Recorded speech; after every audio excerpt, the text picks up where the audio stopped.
And good evening, everybody. Welcome inside Delaware Live Sports. Mike Lang, Jason Mitchell, Nick Halliday, along with you from Abessinio Stadium in Wilmington. The approaching storm from Newark High School with our national anthem. Tonight we have the Newark Yellow Jackets for the second time this year taking on the Howard Wildcats. Both teams joined us last night at Buffalo Wild Wings and at Christiana for our show. And now tonight, it's getting down to business, Jay. 3-2 and 3-2. So we'll see what happens. The matchup of the quarterbacks tonight, McKeevis Rogers and R.J. Matthews, should be a good one. Probably the two better quarterbacks in Class 2A. Our game here tonight, originally scheduled on Saturday, I believe, and got moved to Thursday night. But that's actually okay. I'm good with that. So this stadium is busy, and Howard will kick off. Newark in the white with the black gold trim. Howard in the black uniforms with the blue numbers. That should be a lot of fun. And the white trim. Jackets going right to left on your screen. We're looking through. Speaking of screens, we're looking through a screen, so the numbers are a little fuzzy. Plus, I'm old, so that'll do it. Here's the Howard kickoff. It's deep, and I don't think it's playable. Into the end zone it goes. It'll be at the 20 for the Newark Yellow Jackets. Jackets come in. We got the band. on both sides. On both sides, they're going to have a band. What band is that? Is that the Howard band over there? That's a huge band over there for Howard. And here comes the Newark band here, the approaching storm. They're approaching the bleachers. McKeevis Rogers will be the quarterback for the Yellow Jackets. Wears number 2. Does just about everything for this team. He runs, he throws, he plays defense. I think key for Newark tonight, Mike, is ball control. The best way to stop the Howard offense. Penalties, it's going to be 1st and 15 for the Yellow Jackets. The Delaware State Band in the house. We've been told made it very difficult to get into the stadium tonight, but maybe that was them. Thought they were really nice buses for one of these teams to be driving in on. Yeah. Would have been nice. Right. So we're glad you joined us tonight before a little bit of baseball. You can watch both. No reason why. There's a pitch. I believe that is Sean White around the right side. He's not going to get much. Waiting for them to move the sticks. Gets about 4 on the play, make it 2nd and 11. It's where that 5-yard penalty hurts you because instead of 2nd and 6, you're now 2nd and 11. But key for Newark, like I said, is ball control. But be able to do it both on the run and the pass tonight. Looks like it's spotted around the 18, making it 2nd and 12. These screens are going to be giving some problems with these numbers here. That's good eyes if you can see that ball's at the 18. Rogers over the middle. Oh, it's caught, but a stick and is knocked loose. And I should have brought my binoculars here, Jay. I think that's Jamal Johnson, number 10, who made the play on defense. They made a nice play. Yep, 3rd down and 12. So Newark, Jay's going to have a few players here whose players are not on this roster, but we'll get as many as we can. There's 20 kids listed on the roster. They have more than 20 on the field tonight, which is good. We don't have 20 kids. It's tough to play football. Rogers to his left. Gets away from one tackler. He's going to try to cuts it up the middle, across the 30. It's a 1st down, Newark. Great second effort there. Picks up the 1st down. McKeevis Rogers. He's joined out there by Byron Reeves, number 7. We see Sean White, number 1. Jalen Sereno, number 5, another one of the skill players out there for the Yellow Jackets.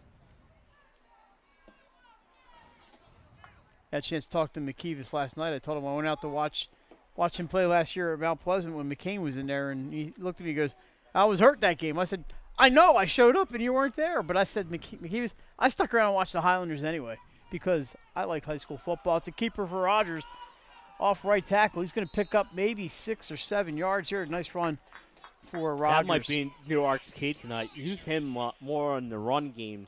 Looks like it's closer to 5, Jay. They're at the between the 35 and the 36-yard line of the Yellow Jackets. 10:18 to go here in quarter That's number one. One thing about Howard, they score a lot of points, but they tend to give up a bunch of points in some of their games. They too. said last night on the show the goal was to score 50. Yeah. And they did last week at Friends. And they scored 50 a bunch more times, too. They're pretty potent. Rogers turns around, hands to White. He picks up a couple, and he's dragged down there. See if we can get the number. They scored 30-some against Carvel, who doesn't give up anything. Looks like Eric Diaz Carrasco, number 59, one of the tacklers for the Wildcats. The thing in that game was Carvel put up 50. Yeah, Newark has, Howard lost to Hodgson and Caravel, you mentioned, and then they're on a 3-game win streak. Some nice wins, too, over Lake Forest, Friends. Third and about 3, runner slips. That was Reeves. And it'll make it 4th and 3. He's got to get no gain on the play, and we'll see what the Jackets do. Is Samir Coleman, number 11. He does a little bit of everything for Coach Jody Russell. Yeah, he's a receiver. He's a returner. He punts. He does everything. He cleans the bus after they get off those road trips. And I think he might take the laundry home. Who knows? I think this is the right call here. Howard, you got to try and make them go as far as they can. Yeah, they are not very deep, and that punt straight up into the air. Howard's going to be careful. Well, and it takes a nice bounce for the Yellow Jackets. Maybe that's the secret. It's going to be down to the 36-yard line of Howard. And we have whistles out there. He hesitated before he punted that ball, and he kicked it straight up in the air. A flag on the play, apparently. Might be a legal man downfield. I don't know how long they have to wait because, like you said, he delayed a little bit. Oh, the penalty is on Newark. Can't see the white hats facing the other direction. I think he signaled a false start. Yeah, I think it was either the guy wasn't lined up on the line. Going to make it 4th and 8. They're going to re-kick. If it was a full start, they would stop it right away. But they don't stop the whole play was weird, but yeah. He got, the kick bounce, got a nice little roll out of it. But if I'm Howard, that was a smart decision because of the bounce. Now they're going to hope that Coleman doesn't get a hold of this one. That looked like a Ken Glaze golf shot. Low snap, but Coleman's got it. This time kick is a better kick. Yes. Bounces. Johnson picks it up around the 32. Looking for an opening. He's going left, but he can't escape the defense. Out of bounds around the 41. Not a bad return, about 9 yards. Howard will take over outside the 40 here with 8:18 to go in the first. So we'll call it a return of 10 yards, 1st and 10 at the 42-yard line. First chance to look at this Howard offense, Mike. It's pretty high powered. Yes, and they like to throw the ball, and RJ Matthews, the quarterback, the senior, he likes to run and throw, and he's good at both of them. He's also got players like Sincere Tate, who's a really good running back, Amir Anderson, Jaden Jones. We have Jamal Johnson receiving the ball. So he's got a lot of weapons.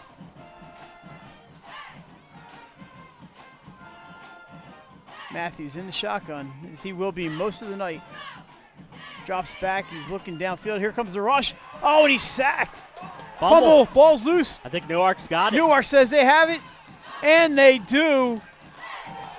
Fumble recovered by the Yellow Jackets. They're going to take over, and we have a whistle, a player down out around the 38-yard line, but first and 10 at the 25, Jack. That's how you have to do it. It was like a delayed blitz all of a sudden, Mike, and no one picked him up, and he had a free shot. He hits Matthews and forces the fumble. Couldn't see the number on that truck. And Newark recovered. I mean, it was a great play.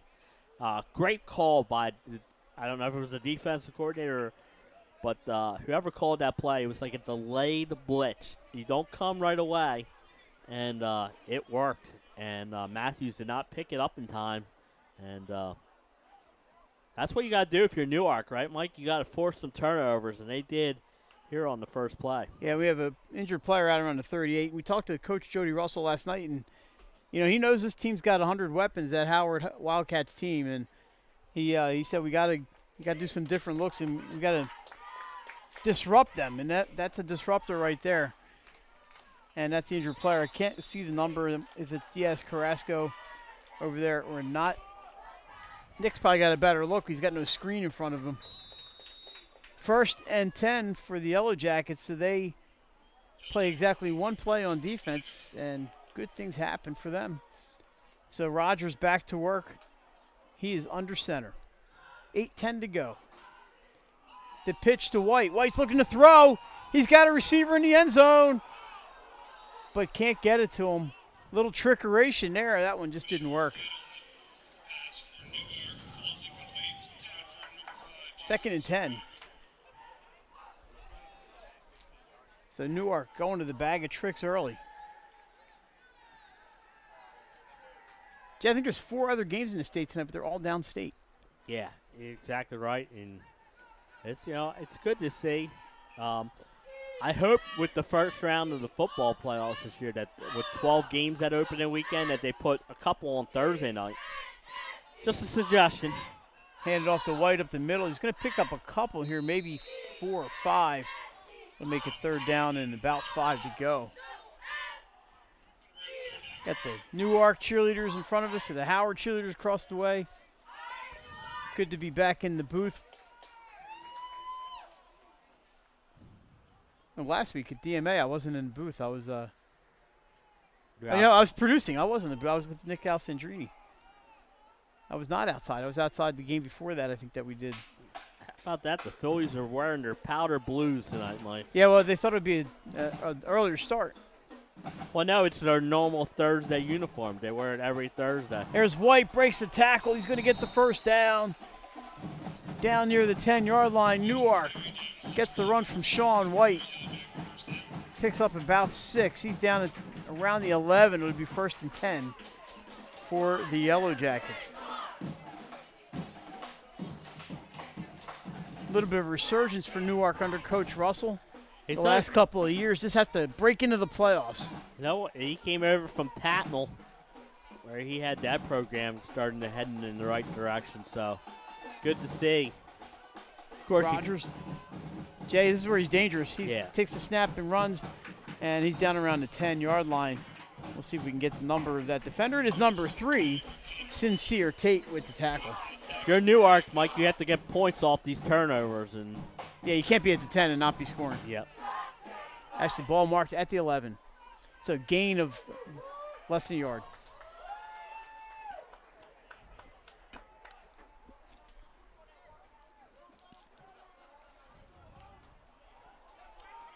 Jalen Sereno split wide to the left.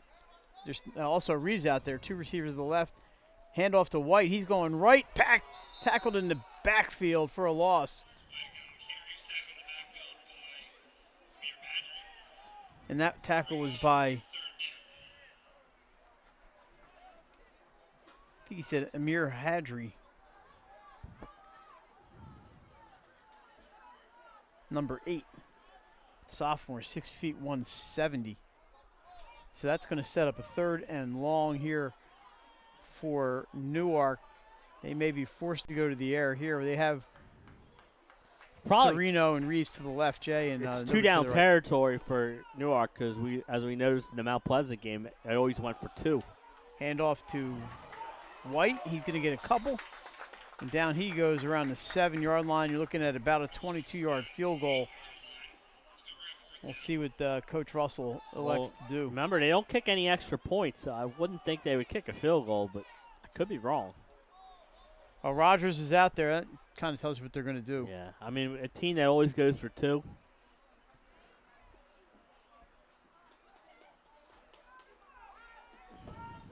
So here we go. Big play here for both teams. 4th and 6 at the 7. Yeah, the shotgun for Rogers. They can still get a 1st down.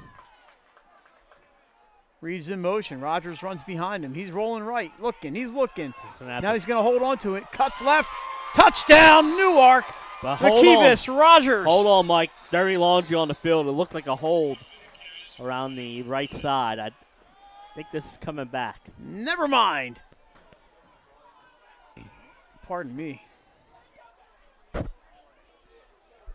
Well, I thought we had a touchdown in Newark, but alas. There were straight flags that came flying all at the same time, so I'm assuming a holding call is made. Also, maybe 2 different penalties.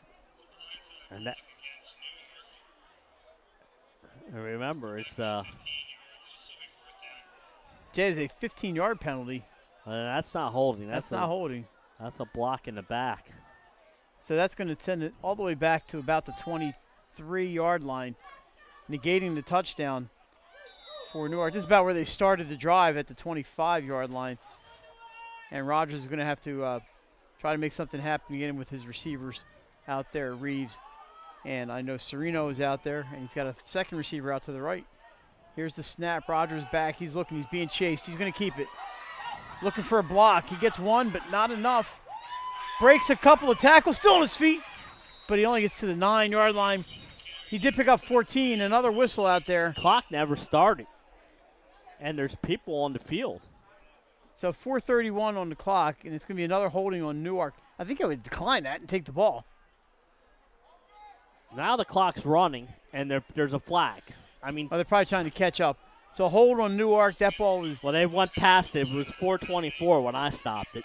The holding call is declined, and a turnover on downs. Now it's a turnover on downs. Clock should have stopped again. Clock is at 4:10 on the field, but they lost 14 seconds. If I was Coach Dan Ritter, I'm yelling. I'm yelling at these guys. You got to get this fixed. These folks who paid to get in here tonight just lost 14 seconds of football. Got to get this. As did our YouTube viewers, Jay. I mean, it's kept on the field, so that guy should be. And he's looking at it. He realizes it's wrong. He's shouting up. All right, so 1st and 10 for the Wildcats down around the 10-yard line. Matthews in the shotgun. He hands off. Can't see who got it, but he broke a tackle. That might be Sincere Tate over across the 15 to about the 16-yard line. So Howard survives the turnover. Mike, their defense does a good job of turning it back over on downs. Gain of 7. I believe that was Sincere Tate. Jay, I didn't think it would be that hard to see through screens, but it does. Howard, the blue on black combined with the screens and make things a little difficult for an old guy like myself. We need these fresh eyes of Nick Alessandrini in here. Yeah, Nick always comes with binoculars in here. Yeah, He's I may have smart. some in my car, but I can't go get them now.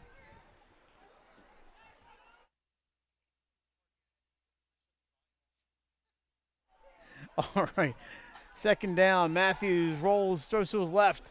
He's got a receiver. He's out across the 20-yard line. 1st down for Howard over on the 23.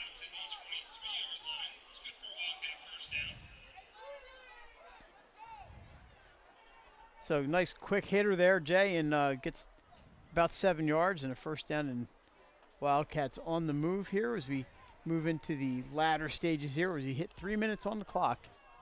I think Newark's done a pretty good job so far, Jay, keeping him off the board for the first 9 minutes of the game. Well, Newark's had the ball for about 8 minutes of it. That's the key you said before the game. Because they got the turnover. Matthews keeps, slips out of a few tackles. So somebody out there, number 57, who is Jonta Cuffey, had a hold of the uniform and would not let go. There's a couple of Salesiana grads, we know that phrase. You know, he took hold and would not let go. Exactly right. That'll bring down to 2nd and about 6 to go here for Howard. Cuffey with a nice grab on there, and he just locked in. Matthews in the shotgun. He's got 3 receivers to his left, 1 to his right. Drops back. He's looking to the right. Jamal Johnson caught around the 37 and down at the 39-yard line. 1st down, Wildcats. Nice throw there by Matthews. Right on the money. A little good pitch and catch. Get some of these 1st downs. I think got a little Louie going on out here.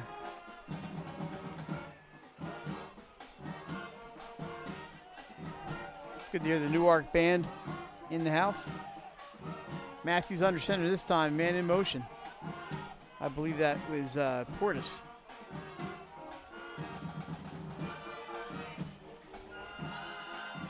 Matthews keeps. Or did he hand? He fooled me. Went the other direction. He did hand off. Gain of about 4. 2nd down at 6.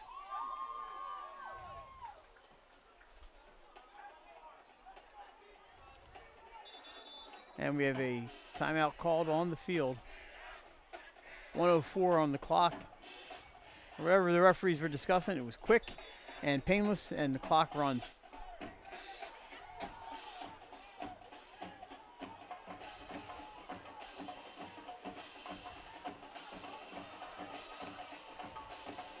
Pitch out here for Howard. Makes a few cuts, and it's going to be enough for a first down for the Wildcats right at midfield.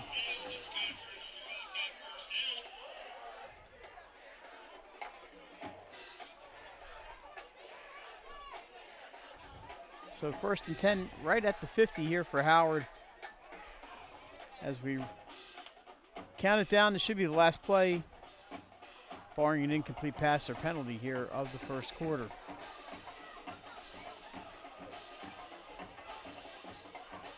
In motion, Robert Kelly. Handoff up the middle. Good job by Newark. They stuffed that one. And the gain is about a yard, and that's going to do it here in the first quarter. We are scoreless at Abessinio Stadium. And we'll be back for second half action. You're watching high school football on Delaware Live Sports.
All right, back it up. We never really left, did we, Jay? Those computer poltergeists got to us. But no score as we head to the second quarter. They flip it around. Howard's going right to left. Jay, an update from Greenwood. It's Woodbridge 8, Milford, no score. Wow, good start down there. Well, we saw Milford last week. We were here to watch them against St. Elizabeth, and they got some big boys in that team. And another score update. Delmar 6, Lake Forest and nothing. Well, you know, it's an emotional night down in Delmar. Thoughts with everybody downstate after that tragedy last week. Matthews, he's throwing deep. He's got a receiver open, underthrown a bit, and the ball hits the turf, so it's an incomplete pass. Down around the 10-yard line, the long pass by R.J. Matthews. Just left it a little short, Jay, and the defender was able to go up and knock it down. Yeah, it really was. Great coverage, too. Great, really good coverage, strong coverage. Jay, I heard there's a baseball game tonight, too. There is? Damn, I didn't know that. Who's it, St. Mark's? St. Mark's Sally's? St. Mark's and Caravel. Under the lights out of Caravel. There is a softball game down there tomorrow under the lights at 6 o'clock. University of Delaware versus Goldie Beacom softball. How about that? That's 3rd and 8, Jay. So a big test here for the Yellow Jackets. Can they hold on? Matthews, he's looking deep again. He has Johnson open, but he throws it a little bit behind him, and that's going to be 4th and 8. Decision time for Coach Dan Ritter.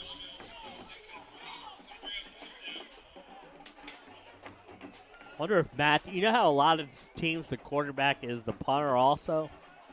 Yeah, I think RJ does that too for them. Which makes you be on your toes defensively. It's always easy to find Coach Ritter over there. He's like myself. He's the guy in shorts. All similarities end there between Dan Ritter and myself. Except we're two guys you'd like to hang out with. All right, 4th and 8. They are lined up to go for it. So, Jay, even a penalty will not be enough for a first down here. So they need 8. Matthews drops. He throws to his left. Not enough for a first through the hands of the intended receiver, Isaiah Farrell. And that's going to be a turnover on downs for the Yellow Jackets. Good job defensively there by Newark to hold, Jay. They gave up some yards, but they didn't break. No, you're right. Good job defensively. And they're going to get the ball in good field position here right around the 48-yard line, their own 48, with 11:38 to go second quarter. And I think they want the Newark football. You're going to be seeing a lot of these shirts tonight. It's weird that they use different footballs. You know, each team gets their own footballs. I would think they would just have a football that they put out there to use, right? But I guess not. All footballs are, I was told the reason they do it is all footballs are made a little differently, so teams prefer to have their own balls they use for practices. Again, I'm with you. Yeah, maybe a little deflate gate going on out there. You never know. I would never cast aspersions on either of these fine programs. Alrighty, so first and 10. Rogers keeps it to the right. He's got a blocker in front. Can he find a hole?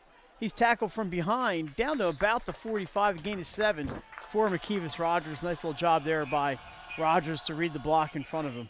Sure, the officials check the balls before they play. Jay, is this a measurement I see right here? Yeah, but Benny told me that they tend to measure more downstate than they do upstate. And I believe him. The Howard cheerleaders have come over to visit, not us. And who's going to come visit us? Alrighty, second down and about 3 here for the Yellow Jackets as they are looking for the first score of the game. Rogers takes the snap. He's going to keep it. Design quarterback run. First down and more. Rogers breaks through down to the 33-yard line. First and 10, Newark. He's been impressive so far. I mean, even some of his he's had some nice runs. And one call back? Yeah, one call back. I was just about to say, you know. Because of a holding penalty. But it's first and 10 at the 33 for the Yellow Jackets. They are very smartly going to McKevis Rogers. I mean, that's what I would do. Yeah, like I said, he's going to be your focal point tonight of the offense. First and 10. 2 receivers to the left. Rogers looks, but then he decides to keep. Runs off left tackle. He's got some room. He's going to pick up a few. Maybe a 5-yard gain there for Rogers. He's up to about the 28-yard line, called a gain of 5. That's a good run. You'll take that every time, especially that means on that's a lot of first downs, Jay. Yeah, exactly right.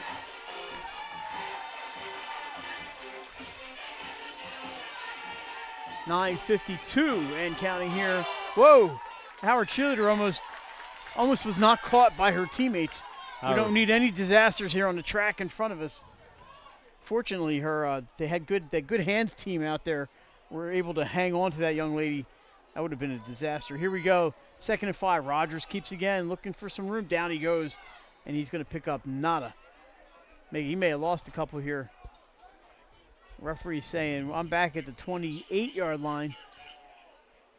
Or maybe closer to the 30. Yeah, I was going to say it's more like the 29. Maybe so probably a loss of 1 there. We're going to call it a 3rd and 6. They might call the hockey game right now. The Flyers are up 1-0 on Columbus. I forgot they were playing. I'm actually interested in the Flyers for now. We'll see how that goes. Already 3rd and 6. There's a little too much going on tonight. Rogers hands off to White. Tackled immediately, make it a 4th and about 6. And definitely if history's any guide here, Jay, you are absolutely correct. They will be going for it.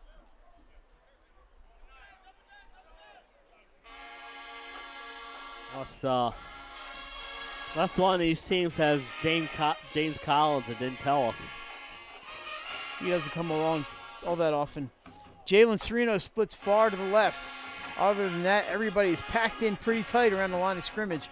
Rogers keeps. He runs to the right, looking for room. He's got some. Can he get there? Did he stay in bounds, or did he get to the first down marker? Where's the spot? Mike, I think we might get a measurement. I mean, I can't tell. It's close to that first down. Bring it down, they said. That's a first down. That's a first down. No pizza for you. Well, that's a great job by Rogers, tiptoeing along that sideline. Got just what he needed before he went out of bounds. And but the kid's so impressive. And just getting a chance to talk to him last night, He sounds like he's just like good head on his shoulders. Absolutely. Great kid. He's got it all put together. Yep. What a bright future for McKeevis Rogers. And there's a flag. Well, that's not going to make the coach very happy. 2 men in the huddle. False start. False start.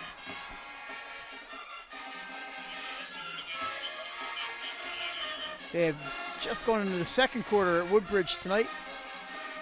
The Blue Raiders with the 8-0 lead over Milford. So that's a 1st and 15 here, now back around the 25-yard line. Newark has been able to move the ball, and they've had good field position. Both defenses tonight playing a little bit of that bend but don't break defense. So this time it's 2 receivers to the right. That is Serino is one of them. He's there far, and also Reeves. He's in motion. Snap. Handoff up the middle. And about 4 Wildcats latch on and not going to reach the original line of scrimmage. We'll see how far he got.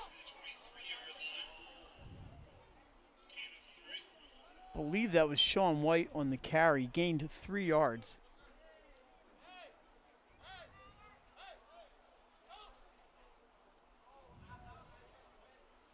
A beautiful night here at Abessinio Stadium. Gorgeous night. Talked to the Wildcats last night, and they were excited to play prime time, Jay. They were really happy to get a night game. They don't have too many of them. And Who? Howard. They were pretty excited to play at night. All their home games are night games this year. Have they played? They've had 2 night games already. Well, one was moved to 3:30, but the opener was moved from here. It wasn't originally scheduled here. It was at Caravel. It was moved here, but there are 2 home games they played were both night games. I'm pretty sure, unless they got changed. They're excited to be back under the lights. That run got them back to the original line of scrimmage, so it's a 3rd and 10 for Newark. Jay, not too many throws so far for the Yellow Jackets. We'll see what Coach Russell dials up here. He has a couple receivers split right. And every time they've been back there to throw, McKeevis is taken off. He's in the shotgun. And I think I see a flag coming. Maybe a timeout. I think Coach Russell has called a timeout. Why don't we take, you want to take 30 seconds? Yeah, you can do this. Yeah, we'll just kill the volume here for a second.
All right, back here at Abessinio, Mike Lang, Jason Winchell, Nick Halliday, and the Delaware State Band.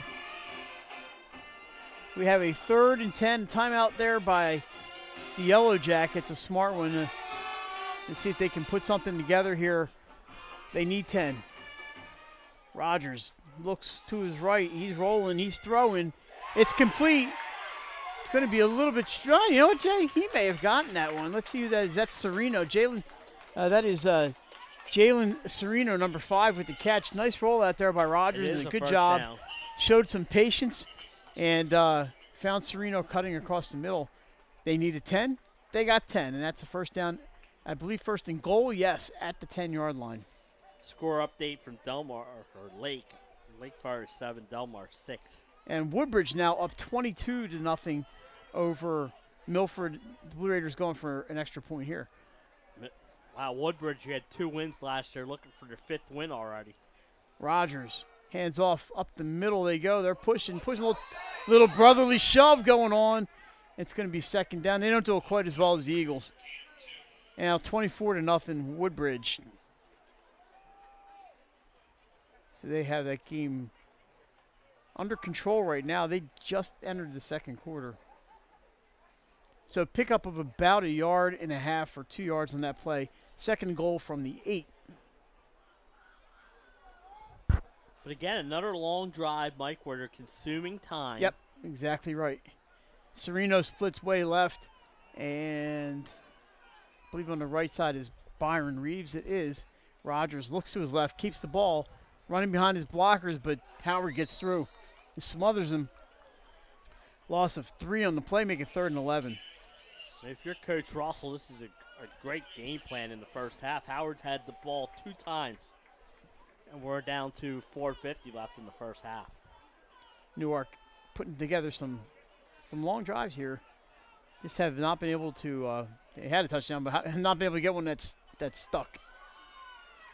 But here they are, 3rd and goal from the 11. We know it's 2-down territory. Absolutely. Rogers looks to his left. He's scrambling. He's under some pressure. Fires into the end zone.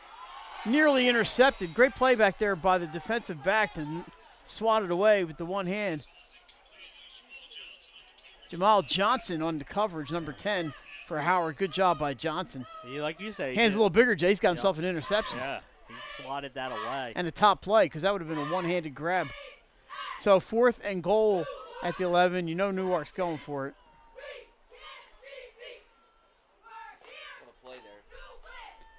We said he almost had a top play if he caught that ball. By the way, you can catch our top plays on YouTube.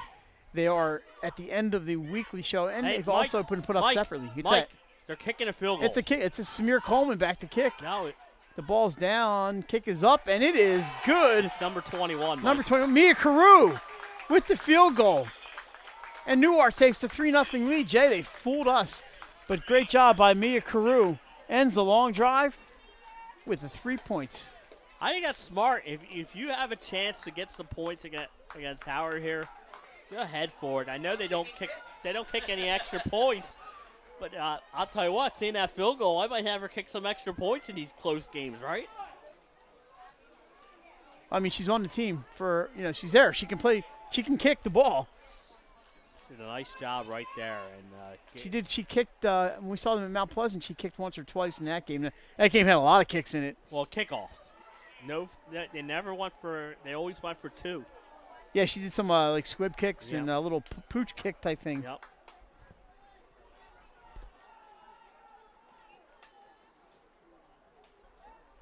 So a lot of McKeevis Rogers on that, and some timely first downs, and ends with a field goal for Mia Carew, number 21.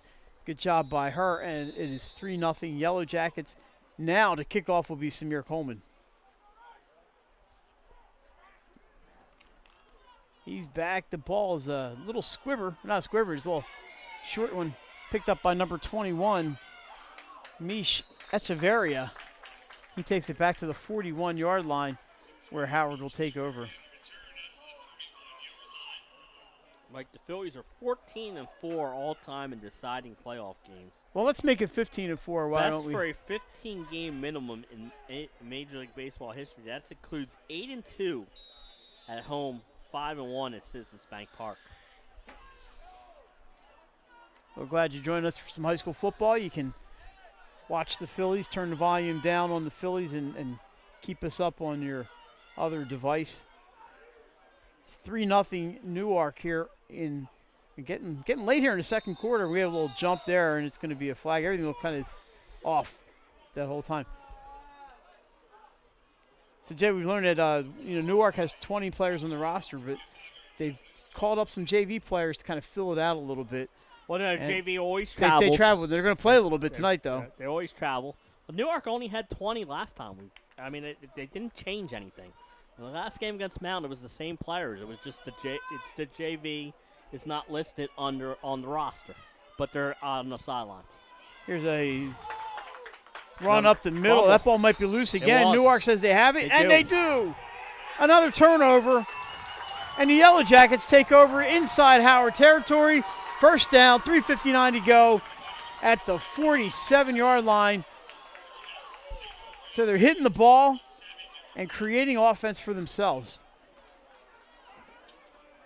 Good job by the Newark defense. Two drives for Howard, one play. They've had 2 turnovers now, Mike. And the other drive they had turned over on down. So the Newark defense is really came to play here today. Giving Rogers and this offense another chance. Reeves to the left. Here's where I might take a home run. Rogers waving some people. He's going to keep it. It's a design play. Gets away from one tackler, takes a hit, and a flag comes in late. I think that might be helmet to helmet. But well, we could hear it up here. We'll wait for the call. I think he's dirty. Just you're right. I think he may have just gone in and gone helmet to helmet. It could be a hold too. We'll see. It could be. It was in the hold territory. Jay, the cheerleaders want to know: are you ready? Are you ready? I've been ready. And we're gonna see if we can get the referee has been giving the signal facing the other direction all night. So now it looks like he's talking to Coach Russell about. Yeah, I think it's going to be on Howard. Yeah, I think it's personal foul targeting. Though I mean, I some don't. Kind of a, yeah, it's more of a helmet to helmet. It was a 15-yarder, so it's a personal foul. That's going to take the ball down to the 32. It's going to be 1st and 10 for the Yellow Jackets, and they come right up the line ready to go. As they wind, I thought they were winding the clock. There it goes. 3:49 and counting. I'm getting used to starting the clock after a penalty. Rogers hands to White. He's got some room off left tackle. Still going. He's pushing forward down around the 25-yard line. Sean White just chewing up some yards there. Gets around 7. Good play by White. Just it wouldn't go down. And Jay, looks like another Woodbridge touchdown. Oh, Milford did score, so it's 30-6 now at Woodbridge. Benny's getting some scoring that I think we thought we'd have here. Benny's touchdown button getting the workout. Alrighty, so it's 2nd down and about 3 from the 25-yard line for the Yellow Jackets. Rogers drops. He's looking. He's got some time. Rolls to his right. He's in trouble now. Waving some players in the end zone. Fires deep. It's a jump ball, and it's intercepted. Howard takes over around the 1-yard line. Jay, he was rolling, just couldn't get enough on it. There were a lot of players in the end zone, and that ball was up for grabs. And Howard grabbed it. And that's what it was, Mike, and then once he got up in the air, like you said, it's up for grabs, and the Howard player makes it. Now, the good news for Newark is he did catch the ball before the end zone, so he's down at the 1. The referee's going to talk about whether, they're going to, he's definitely not in the end zone. Looks like they've marked it at the 2. I think there's a flag on the play. So we're waiting, just like you, we're waiting to see what's going on here. The Howard offense is on the field. It was a personal, something on Newark. Now they're bringing that ball out 15 yards. Yeah, it was a personal foul on Newark. So it's going to be 1st and 10 at the 17-yard line instead. So a little bit of room here for the Wildcats. 2:44 to go here in the first half. 3-0 Newark. That's big, Mike. Howard fumbles the ball. Newark's in territory again, and Howard gets it back. So Matthews, he's a weapon on every play. He fires out right, hits his receiver. He's going to pick up about 7 yards. Let's see if I can get the receiver's name. That was Jamal Johnson on the catch.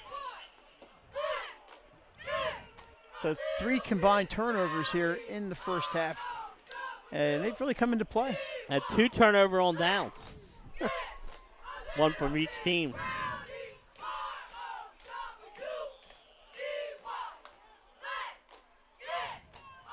Now he goes screen left side and dropped. So that's going to be an incomplete pass, 3rd and about 2. I think he looked upfield just before the ball got there and then was juggling.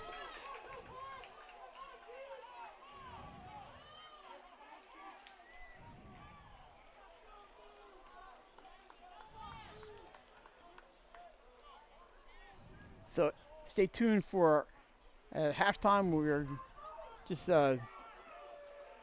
Make sure you patronize our sponsors. They make all this possible. Here we got 4 receivers to the left on a 3rd and 2. I like this formation. I think Matthews keeps the ball here. Let's see. Yeah, I'm with you. Now he's looking to throw. Rolls right, fires right. He's got a receiver open. It's Johnson. Almost intercepted. He couldn't get enough on it. You know what? That was better. 'Cause now it's, though, 4th and 2. they could always go for it, but I was going to say that's better because that would have been like a punt. So with the 4 receivers to the left, he goes to Johnson down the right side. I like that. You know, everyone's thinking, and we thought it was going to be maybe a run. And I'm not sure who the player was for Newark that was out there. It may have been Samir Cole. Looks like number 10, Jay, who I don't, or is that whoever he's not. I don't have his number on the roster. Because it's not Samir Coleman, number 11. Now Howard lined up the punt. Jay, I'm not sure I'm buying this. They're not. Maybe they try to draw him offside here. They do have all 3 timeouts. Now they split some guys left. This is R.J. Matthews. There's always a chance for a fake. And he does punt, kind of a delayed punt.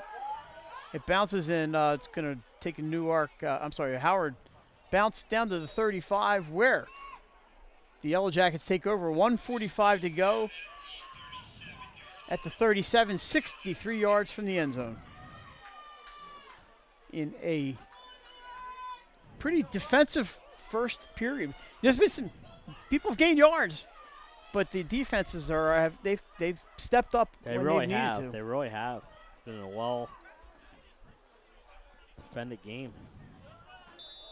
All righty, here we go. It's Newark's number 2 right now. McKeevis Rogers back on offense. I know we keep mentioning the quarterbacks. Obviously, they don't do this alone. No. Both have great line play. Both have good running backs and receivers. Now, I can't tell if it looks like he kept that one. Going to gain about 2. Rogers did keep it.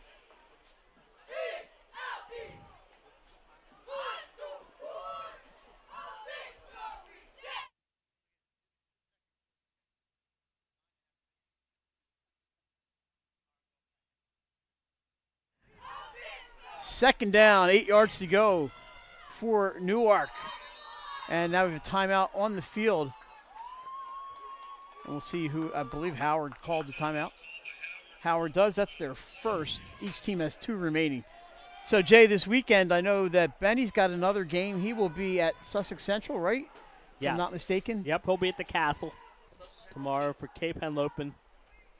Cape Henlopen and Sussex Central. That's going to be a really interesting 3A game. And Glenn will be at Caesar Rodney for Smyrna and Caesar Rodney on Saturday morning. That's an unusual Saturday game for CR, but they always play that game against Smyrna on Saturday. Glenn's going to have to get up early. He's retired. Come on, man. Jay, this update from Padua Academy. We're doing the volleyball here for tonight. Padua 25-21 over Garnet Valley in the first set. Now, I know it's not quite the same Garnet Valley team as they had last year, but they're still pretty good I'll team. tell you what, that Paul the 16 they beat the other day was 14-1, and they beat Ursuline, who Padua lost to. Every ball they hit was a bomb. All right, up the middle. That was Rogers on the keeper. He gains about 5, and there's a whistle. Probably another Howard timeout. It is a timeout. Wildcats are down to 1. 1:05 to go here in I'll say the first half. I'll say this. I'm sure I think the volleyball is wide open this year. Yeah, we had some good matches this week. Right. St. Mark's and Smyrna going 5 sets. Paddle and Paul VI going 5 sets. I think Newark Charter's playing about as well as anybody. Ursula's playing well. Archmere. Appo beat Archmere, so I'd throw them in the mix. I know Appo's at St. Mark's tonight. tonight. See what they do against St. Mark's. Middletown keeps on winning. Yep. Dover was 9-2. Caesar Rodney's having a good year. So I just think it's one of those years where, last year we saw Tower Hill pull off some upsets, and they're 8-1 this year. So Appo did beat St. George's yesterday, Mike. So now that puts Middletown in the driver's seat for that Flight A title. I think Middletown plays St. George's tomorrow? Correct. All right, here we go, the Friday night volleyball action. Here we go. It's 3rd and 5. Rogers keeps. off right tackle. He's got a first down, a little bit more. He's across midfield. Just will not go down. Finally hits the turf at the 49-yard line of the Wildcats. 58 seconds to go. They have 2 timeouts. The clock will start once the chains are set. Referee winds, and here we go. And Jay, they're in a huddle, which is a little. I was kind of thinking the same thing. Rogers is coming over to the sideline. They're not in a hurry. No, I think they're happy with the way they played probably in the figure, first half. If Rogers breaks one or he can throw a touchdown pass, we'll take it. And if not, we'll take our lead into halftime. But now the key, they got to hang on to the ball. I don't think Howard's ever been shut out in a half this year. Rogers takes the snap. He's going to run to the right side, heading toward the sideline. And out of bounds he goes around the 46. Second down and about 8 or 7 to go here. 18 seconds remaining. We'll have one more play. Maybe. If they get down to the 10 or something, maybe Jody calls a timeout and they throw another field goal attempt out there. You never know. Yeah, you just never know. 18 seconds, like you said, there's still a lot of time. It'd be interesting to see what play they call up here. The Newark defense has done a fantastic job tonight. Actually, Howard defense done a pretty good job too here. They've given up a little more yards than Newark, but they've only given up the 3 points. They've been on the field a lot, the Howard defense. It looks like Newark's taking the knee. And they do take the knee. Howard has 1 timeout left, but it's not going to be enough to stop the clock, and that's going to do it for the first half. A 22-yard field goal by Mia Carew is all the scoring we have at halftime. It's Newark 3, Howard nothing. You're watching high school football on Delaware Live Sports, powered by 302. Hi, I'm Scott Kammerer from Solo Concepts. Today we're at Matt's Fish Camp in Fenwick Island, Delaware. Come check us out. Matt's Fish Camp features seafood classics, coastal comfort food, and chef-driven specials that pair perfectly with our large selection of craft ales, curated wine list, and camp cocktails. Matt's offers indoor and outdoor dining and is the perfect place to have dinner with your family, happy hour with friends, or enjoy lunch at the Raw Bar. Matt's Fish Camp in Fenwick Island, Delaware, open 7 days a week year-round. See you soon. Wraps, signs, banners, and promotional items that can help your business stand out from the rest. Looking for an excellent way to convey a professional image?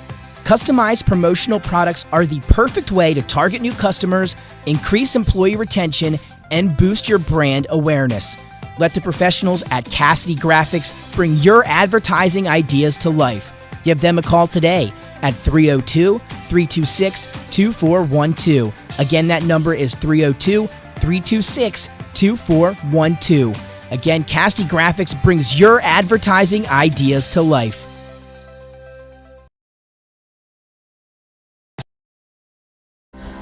First State Orthopedic statewide has 29 physicians at 16 locations. Our physicians and staff provide both non-surgical as well as surgical treatment for almost all orthopedic conditions and injuries. We are specially trained in the current state-of-the-art techniques. We serve as team physician and orthopedic consultant for over 20 high schools, Wilmington University, and many local recreational and competitive leagues. Our doctors are readily available to the local emergency departments as well as medical aid units and urgent care centers for consultation and treatment. Call for an appointment today or visit us at firststateortho.com.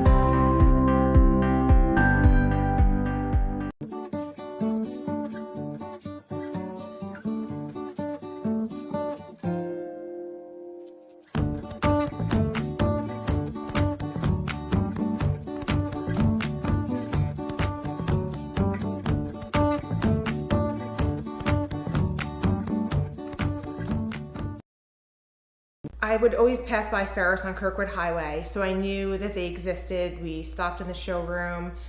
We just clicked, like from day one. They did a total kitchen renovation for us. Ferris was so organized. They were on top of everything from day one. Always here when they said they would be, always on time, kept to the schedule. The level of comfort speaking to everyone that works at Ferris, they were just super friendly, easy to talk to. It was like they were friends, not, people coming to work on our kitchen. The room is totally transformed from what it used to look like. To have all this seating now and the big table, the bench seats, It's great. I love coming home and just walking through the laundry room into the kitchen every day. It was just a great experience. We loved ours. High Five Hospitality, founded in 2004 when three guys teamed up to introduce the Buffalo Wild Wings franchise to Delaware. To date, they operate 8 Buffalo Wild Wings in Delaware and Maryland. Also the Stone Balloon and Limestone Barbecue. And let's not forget Eggspectation and 5 Jersey Mikes throughout Delaware. High Five Hospitality's mission is to operate 5 brands that serve high-quality products with exceptional hospitality. Hi, I'm Scott Kammerer from Soto Concepts. Today we're at Fish On in the Villages of 5 Points. Come check us out. Fish On is committed to serving beautiful, simple coastal cuisine in a cool atmosphere with a happening bar, spacious dining room, and outside patio. Popular dishes include the seafood stew and fresh oysters from the raw bar. Fish On's recently renovated event room and is the perfect spot for your next event. Fish On in Lewis in the Villages of 5 Points, open 7 days a week, best happy hour around. See you soon. Hi, I'm Scott Kammerer, president of Soto Concepts, the best restaurant group in the state, and we're inviting you to come join our team. Soto Concepts is a growing hospitality company with 16 restaurants and a variety of other hospitality businesses, all located in beautiful southern Delaware. We have recently added many departments to our executive leadership team, including a training department, a property development department, and a construction department. We invite you to come live at the beach and work with a growing restaurant group with many opportunities to advance your career. Soto Concepts Restaurant Group, come check us out.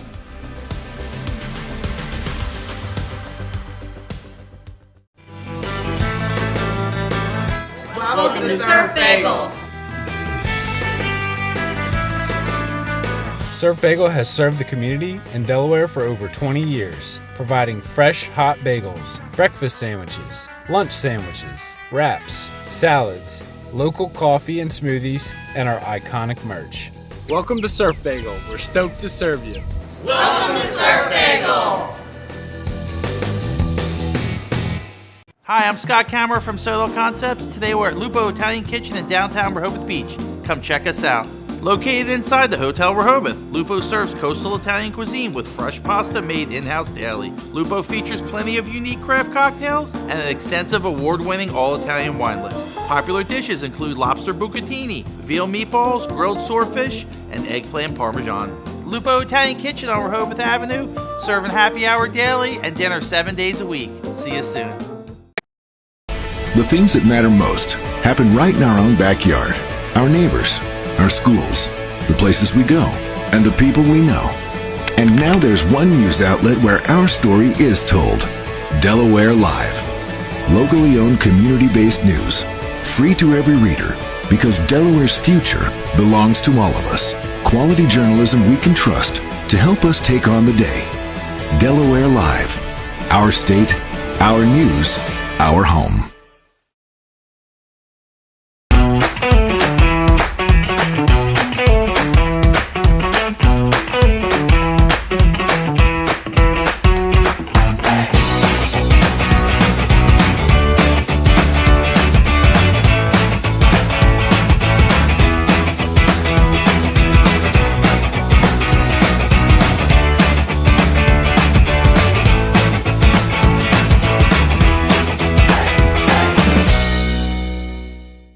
Get the assurance that your HVAC system is what you need with Ambience. Ambience provides you with over 25 years of experience in the heating, cooling, and plumbing industry. The team at Ambience Heating and Air Conditioning provides high-quality residential HVAC installations, maintenance, and repairs in new and older homes in the Delaware, Maryland, Pennsylvania tri-state area. You may not realize it, but half of your energy costs go to heating and cooling. Make sure your energy dollars count and call us today for a free estimate. 302-239-HVAC. 302-239-4822.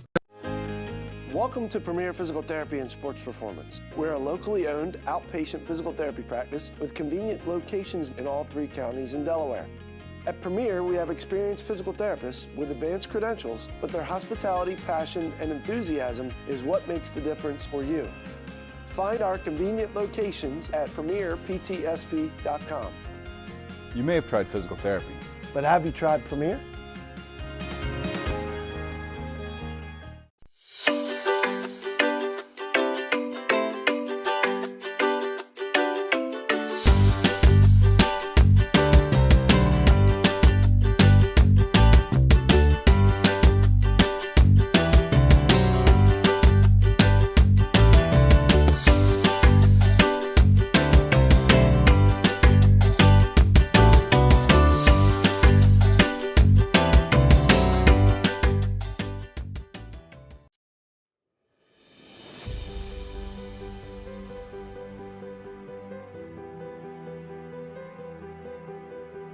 How you doing? My name's Mike Cassidy.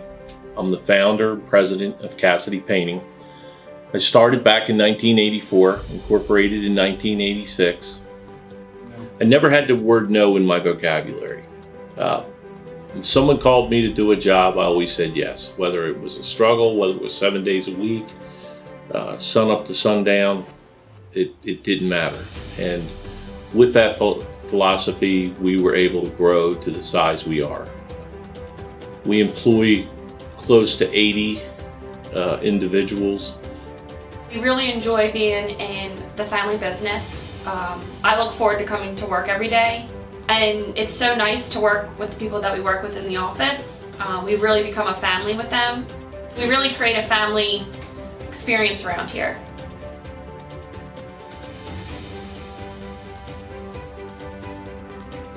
And Cassidy Painting is a very diversified company. We don't say no to anything.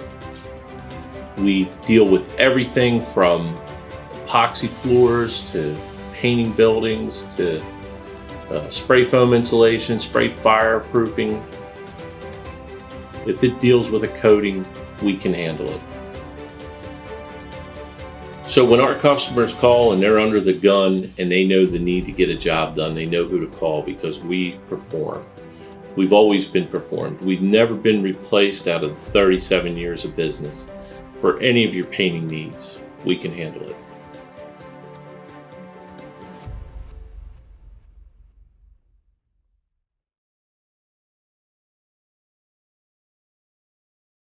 Hi, I'm Scott Kammerer from Soto Concepts. Today we're at Thompson Island Brewing Company in Rehoboth Beach, Delaware. Come check us out.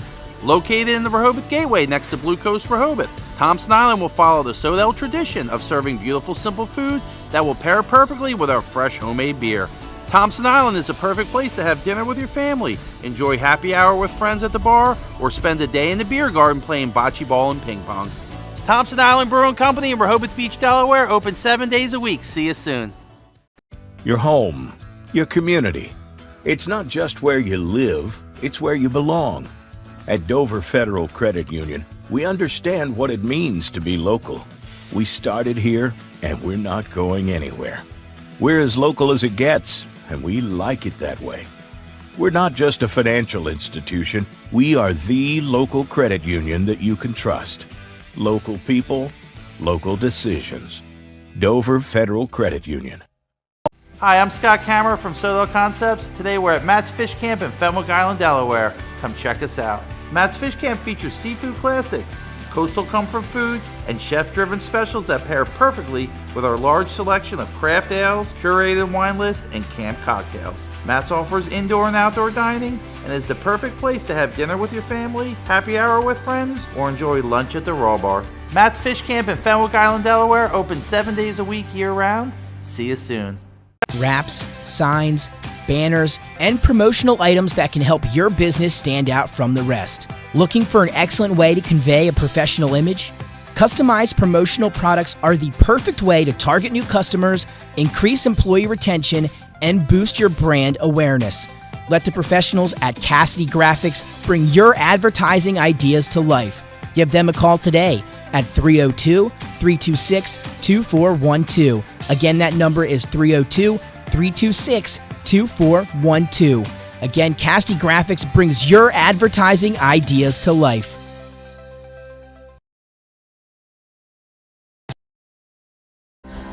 First State Orthopedic statewide has 29 physicians at 16 locations. Our physicians and staff provide both non-surgical as well as surgical treatment for almost all orthopedic conditions and injuries. We are specially trained in the current state-of-the-art techniques. We serve as team physician and orthopedic consultant for over 20 high schools, Wilmington University, and many local recreational and competitive leagues. Our doctors are readily available to the local emergency departments as well as medical aid units and urgent care centers for consultation and treatment. Call for an appointment today or visit us at firststateortho.com.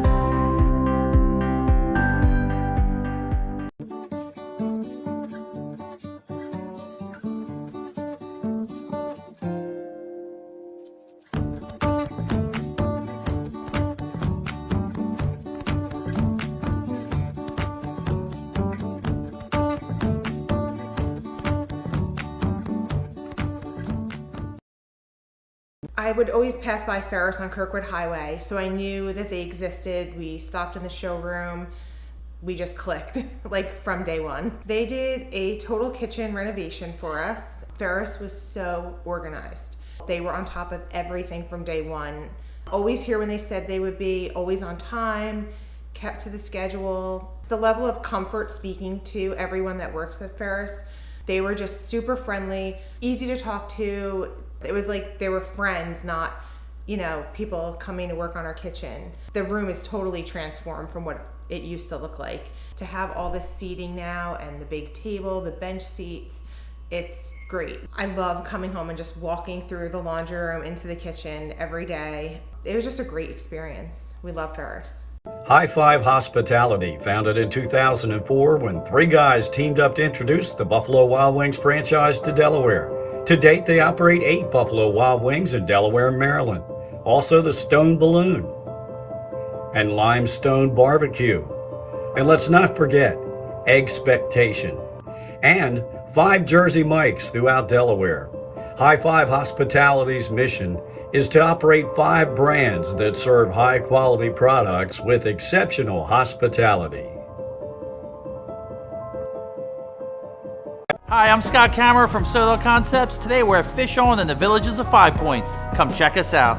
Fish On is committed to serving beautiful, simple coastal cuisine in a cool atmosphere with a happening bar, spacious dining room, and outside patio. Popular dishes include the seafood stew and fresh oysters from the raw bar. Fish On's recently renovated event room and is the perfect spot for your next event. Fish On in Lewis in the Villages of 5 Points, open 7 days a week, best happy hour around. See you soon. Hi, I'm Scott Kammerer, president of Soto Concepts, the best restaurant group in the state, and we're inviting you to come join our team. Soto Concepts is a growing hospitality company with 16 restaurants and a variety of other hospitality businesses, all located in beautiful southern Delaware. We have recently added many departments to our executive leadership team, including a training department, a property development department, and a construction department. We invite you to come live at the beach and work with a growing restaurant group with many opportunities to advance your career. Soto Concepts Restaurant Group, come check us out.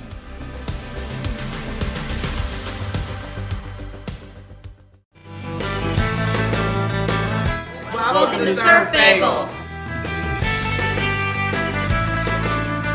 Surf Bagel has served the community in Delaware for over 20 years, providing fresh, hot bagels, breakfast sandwiches, lunch sandwiches, wraps, salads, local coffee and smoothies, and our iconic merch. Welcome to Surf Bagel. We're stoked to serve you. Welcome to Surf Bagel. Hi, I'm Scott Kammerer from Soto Concepts. Today we're at Lupo Italian Kitchen in downtown Rehoboth Beach. Come check us out. Located inside the Hotel Rehoboth, Lupo serves coastal Italian cuisine with fresh pasta made in-house daily. Lupo features plenty of unique craft cocktails and an extensive award-winning all-Italian wine list. Popular dishes include lobster bucatini, veal meatballs, grilled swordfish, and eggplant parmesan. Lupo Italian Kitchen on Rehoboth Avenue, serving happy hour daily and dinner 7 days a week. See you soon. The things that matter most happen right in our own backyard. Our neighbors, our schools, the places we go, and the people we know. And now there's one news outlet where our story is told. Delaware Live. Locally owned community-based news. Free to every reader, because Delaware's future belongs to all of us. Quality journalism we can trust to help us take on the day. Delaware Live. Our state, our news, our home.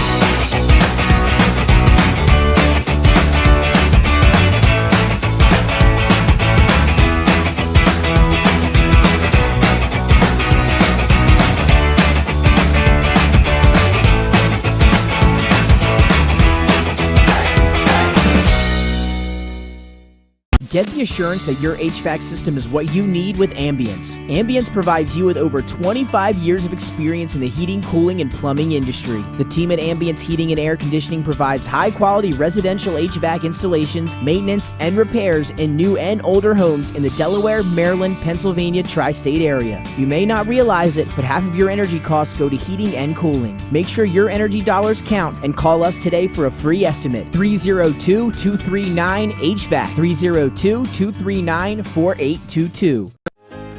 Welcome to Premier Physical Therapy and Sports Performance. We're a locally owned outpatient physical therapy practice with convenient locations in all 3 counties in Delaware. At Premier, we have experienced physical therapists with advanced credentials, but their hospitality, passion, and enthusiasm is what makes the difference for you.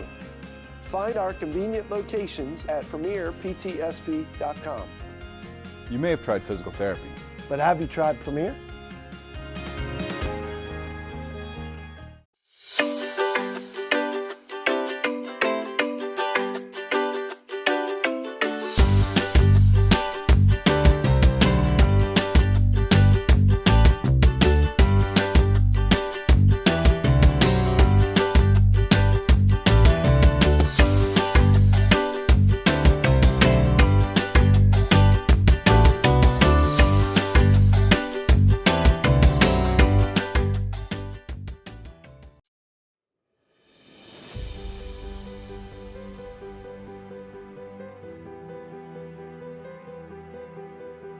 How you doing? My name's Mike Cassidy. I'm the founder and president of Cassidy Painting. I started back in 1984, incorporated in 1986. I never had the word no in my vocabulary. When someone called me to do a job, I always said yes. Whether it was a struggle, whether it was 7 days a week, sun up to sundown, it didn't matter. And with that philosophy, we were able to grow to the size we are. We employ close to 80 individuals. We really enjoy being in the family business. I look forward to coming to work every day, and it's so nice to work with the people that we work with in the office. We've really become a family with them. We really create a family experience around here.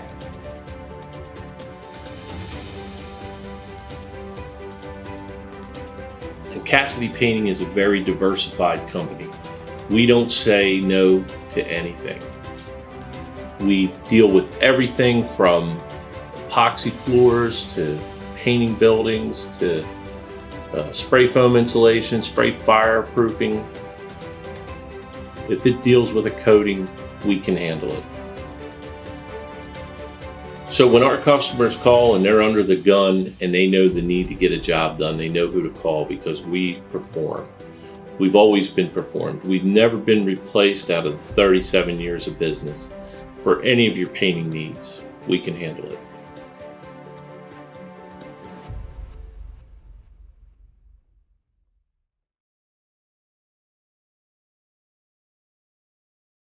Hi, I'm Scott Kammerer from Sodell Concepts. Today we're at Thompson Island Brewing Company in Rehoboth Beach, Delaware. Come check us out.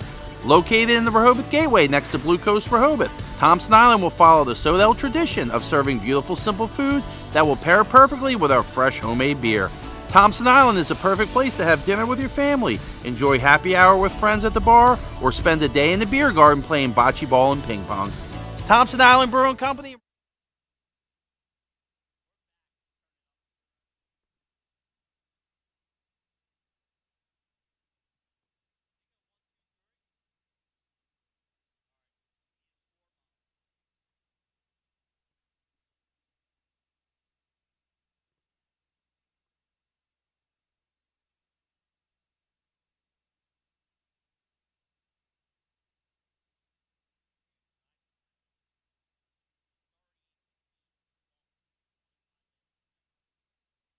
All right, we're back at Abessinio Stadium. Second half action about to kick off after a long halftime here, with featuring the Delaware State bench. It looks like they took off the DSU band. They were great. They were. It was a long halftime, though. Yeah, I needed about 5 minutes less, and then this 3 minutes extension that I was at the game last week here, and the referee said no. They said no. Same thing at DMA. No. You had plenty of time. 20 minutes is is more than enough time One to come out coach and wanted stretch. 3 minutes more put on, and the referee said, "Nah, I think you had plenty of time." So it is up to the officials. They do not have to add the 3 minutes. Jay, we want to congratulations to Mia Carew Yes. on that field goal. It's her first Career high school field goal. So congratulations, Mia. I think we're going to have to add her to our top performers next week for 302 Sports. We'll do that. There's a kickoff. It's short, but Howard's down at the 35. They'll take over there, 36. First and 10 Wildcats as we get back to the football action with the third quarter. Jay, quick first half and a lot of running. Lots and lots of runs. And it was a great game plan for Newark. I thought one of the keys would be ball control, try and keep that Howard offense off the field as much as possible, and also helped that they were able to force a couple turnovers. And Newark drove the ball, but they only have 3 points on the scoreboard. So if you're at Howard, That's a take win. that's a win. They did have a touchdown called back. The Yellow Jackets did on a holding penalty. But if you're Newark, but hey, they drove the ball. They chewed up a lot of clock. I was gonna say if you're Newark, you won too because there's a fairly decent run there, about 9 yards for. You kept Howard off the board because they just didn't have the ball enough. Yeah, I'm not sure who the ball carrier was there. I couldn't hear the PA announcer. I'm having a little trouble with these Howard numbers. Newark numbers I can see. It's the Howard numbers that I'm struggling with. Maybe in the daytime I'd see them a little better. But Jay, busy night here in the First State and beyond. There's a second handoff. That's up the middle. That's going to be enough for a first down before he is stacked up at the 47, 46-yard line. It's going to be at the 46, and that's enough for a first down. 47, just what I said the first time.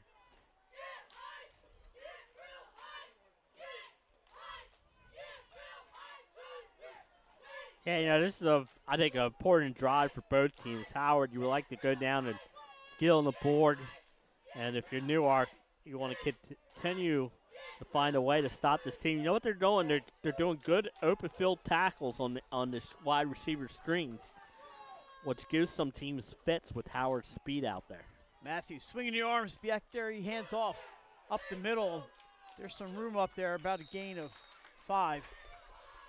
And you'll take that every time if you're Howard. Just run it up the middle. And you'll take 4 or 5 yards every play. And that's going to make it 2nd and 5. And Howard gets back, gets the call, and they're ready to go. Matthews, the quarterback, RJ, a senior, takes the snap. And he's looking, goes down the right side. It's in and out of the hands of his receiver, Robert Kelly. They've had a couple drop passes here tonight. Again, I think they're looking to run before they look the ball in completely. So that would make it 3rd and 5. Big play here for both teams we mentioned.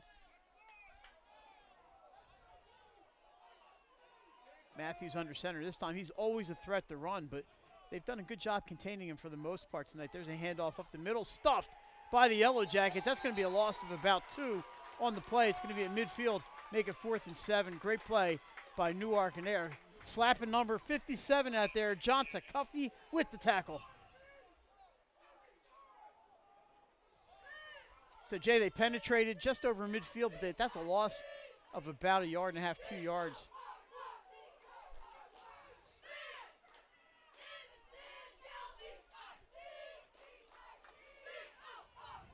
And it's a big 4th down here for the Wildcats. Yep, yeah, it looks like they're going for it, Mike. Yes, they are.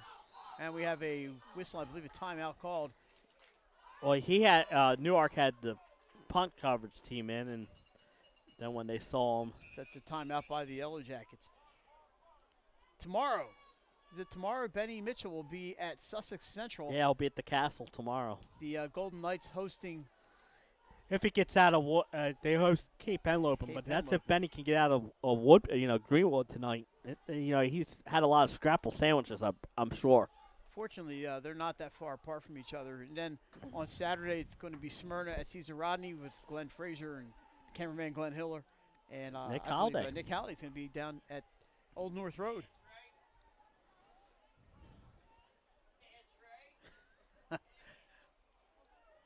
Sounds like Nick might be watching the Phillies game out there. Not us. Of course not. No, definitely not. Jay, the big volleyball match. Garnet Valley and Padua 1-1. It's 5-3 Garnet in the third set.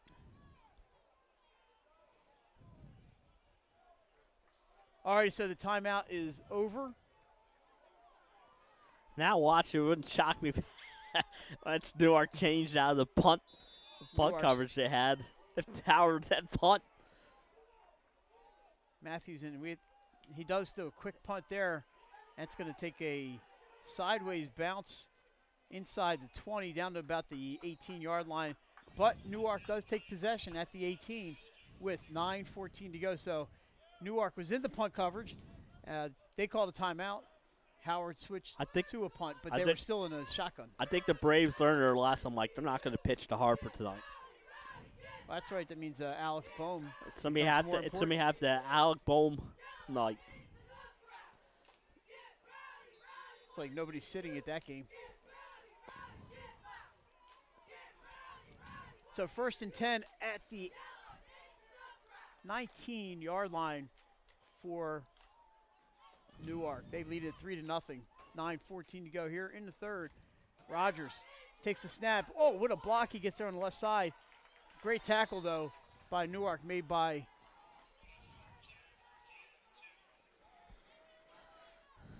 Turn, young man. It looked like number 17. Yeah. And that's Elijah Mancinelli. He made the nice tackle on Rogers.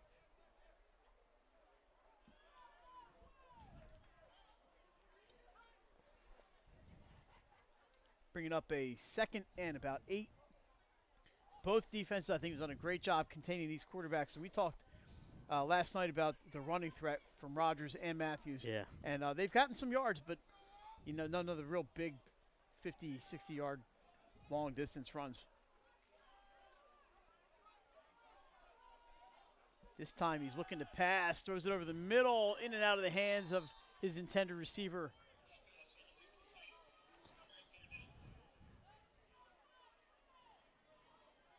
And it will bring up 3rd and long here for the Yellow Jackets.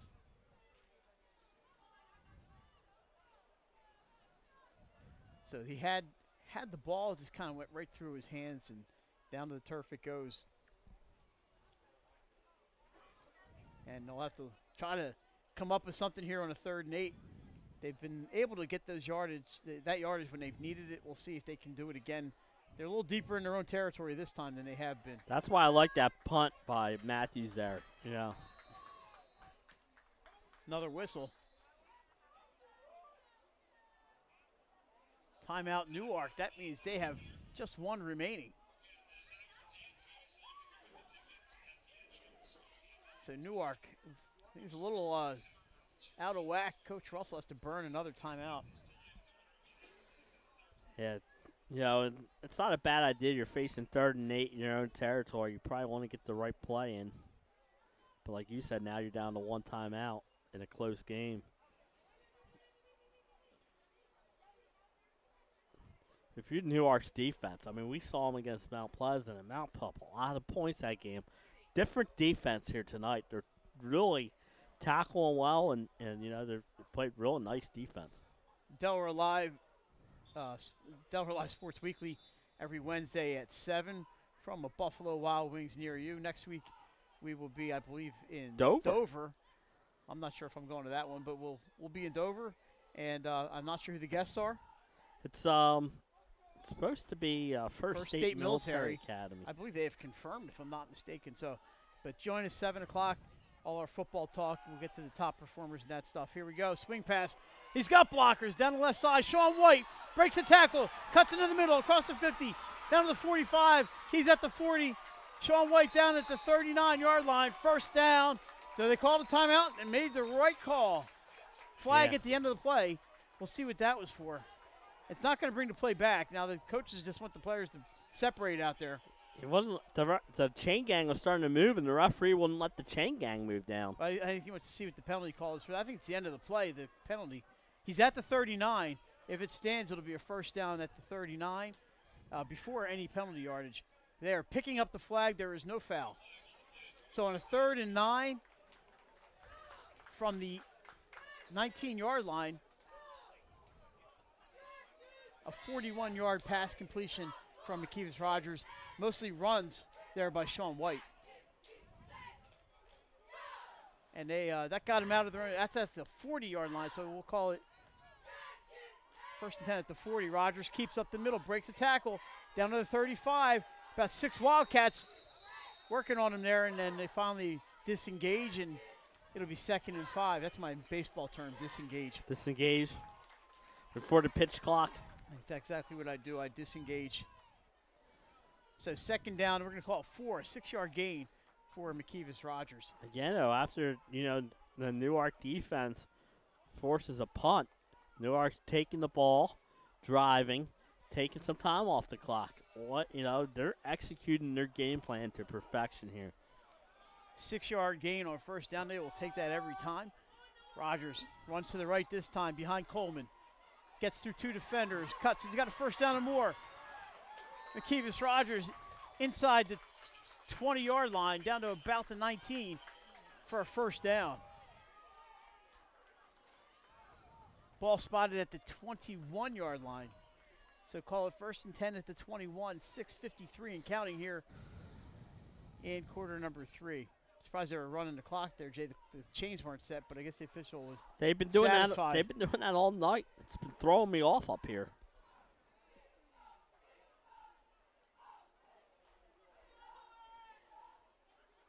Newark with the 3-0 lead. McKeevis Rogers. Receiver split left, that's Sereno. Man in motion, Byron Reeves fakes the handoff. Now he gives it to Coleman up the middle, breaks a couple tackles, flag down. Dirty it's probably laundry. going to come back. Yep. Samir Coleman, a nice run, but it's not going to count.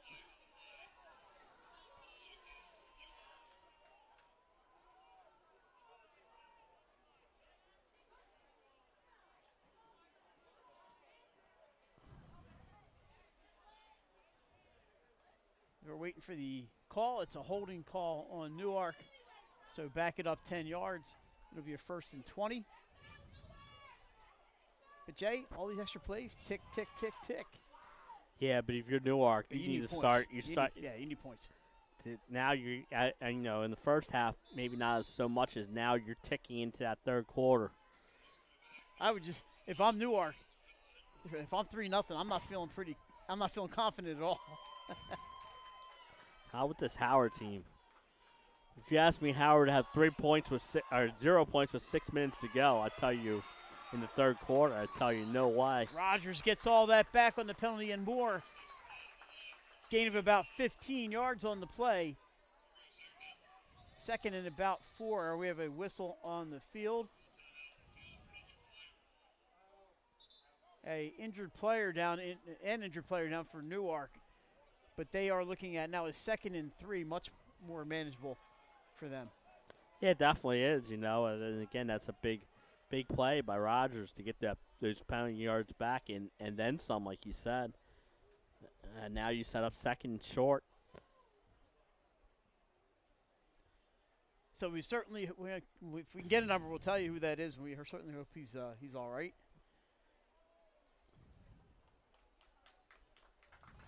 Jogging off the field, he looks just fine. We'll get you that number in a second.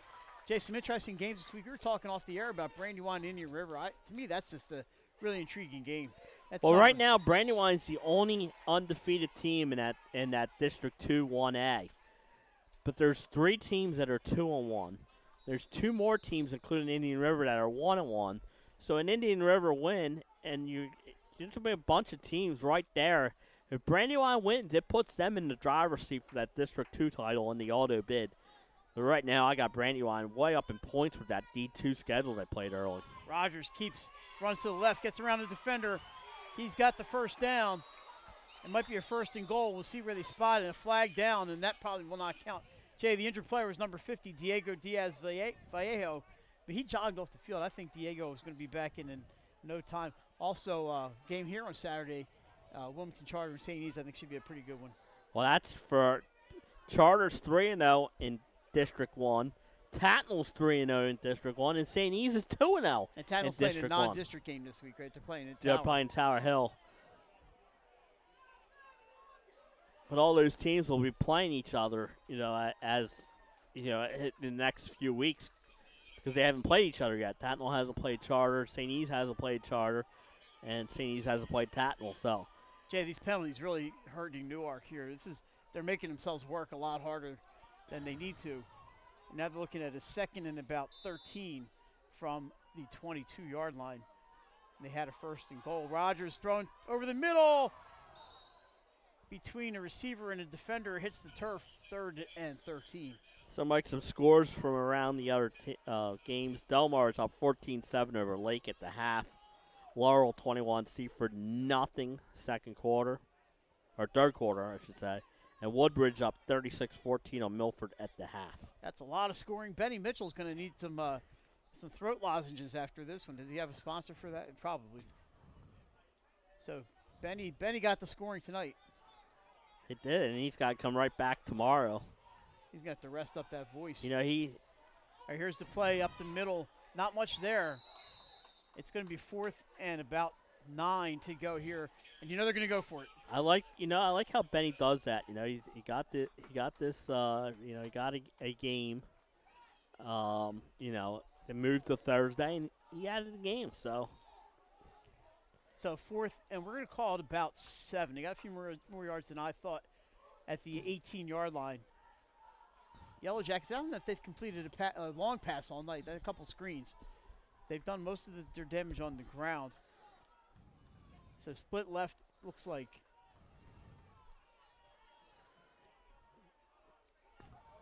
I can't see them. Is that Rollins? I think it might be Seymour Rollins to left. Rogers back. He's being flushed. Now he's going to run down the right side. He's got room. It's coming back. Into the end zone for not a touchdown. Another flag. Yeah, Newark's just killing themselves here. Yeah, this one was holding on the outside. Well, I should say, last time I said it was a hold, it was blocking the back. Well, the result was the same except Correct. 5 more yards. 5 more yards. And that's the I think they knew that play was coming back. But another potential touchdown called back. And this one is a holding penalty. Yeah. Jody Russell talked last night about their first loss of the season. He said they had about 10 penalties in that game, and that was a lot different than the Mount Pleasant loss. That was against Tower Hill. And he said the penalties just killed them. Yeah. And again tonight, more penalties here. It's 4th and 18 yards now. Tower Hill is 4-1. And right now, if the playoffs start today, they're in. I mean, they're having a great year. But, that's one where, like you said, 10 penalties and a 1-point loss. It hurts the, chance of your winning. All right, now they got a 4th and 18 from the 27-yard line. 4th and 16. This is going to be our 18. This is a tough one. Rogers is sacked, and that's going to be a turnover. That ball's down, no fumble. It's going to be a turnover on downs on Newark. So they were able to burn some time off the clock, Jay, but another promising drive ends up empty for the Yellow Jackets. Yeah, and, sooner or later that's going to, we mentioned that the other night, the Phillies left all those runners on base, and then all of a sudden, you're vulnerable for the thing here. Newark just wasting some drives with the penalties. But, again, their defense for Newark's doing a good job right now, but yeah, it's not a big roster. No. And they, do they have another quarter and a half in? And we'll find out. Rogers hands off the left side. There's some room. That's going to be a gain of about 10. The only thing, Newark did take about 5 minutes off that clock. We're going to call it 9 yards. So it is 2nd and 1 here for the Wildcats. Could not see who he handed off to. Guy needs like one of the electronic things following the guy around with his name and number. Yeah. Like I see I was watching hockey last night. It was like Connor Bedard, and it just followed him around the ice. Yeah. 2nd and 1. Man in motion. Matthews hands off. Now he's going to keep it around the left side. He's got a first down a little bit more. Across midfield. into Newark territory out around the 48-yard line. First down for the Wildcats at the 49-yard line. 3:49 to go here in the third quarter. They trail Newark 3-0.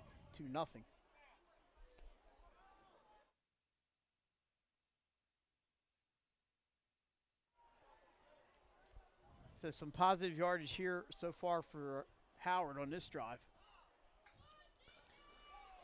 It's a big play offense. They've just not been able to put it together yet.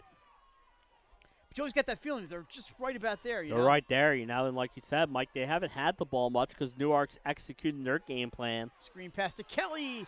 Now, is that a screen? It's an incomplete pass. Yeah, they blew the whistle. It was a screen. It was not a forward pass. And a good job there by Newark. By number 10, who's not on our numbered roster. That's where Howard's been a little off today, is those wide receiver screens. Newark's doing a good job of tackling them when they're getting the ball, and then they've dropped a few. I think they've been turning upfield before they've had the ball. Padua defeats Garnet Valley in the third set. 2-1 Pandas. Yeah, again, it'd be another nice win. Here's the handoff up the middle. There's some room. Breaks a couple of tackles up to about the 40-yard line. Make it third down and 8 here for Howard. Third and about 2. That's it. I mean, gain of 8. Yes. Third and I know what you meant. That's why I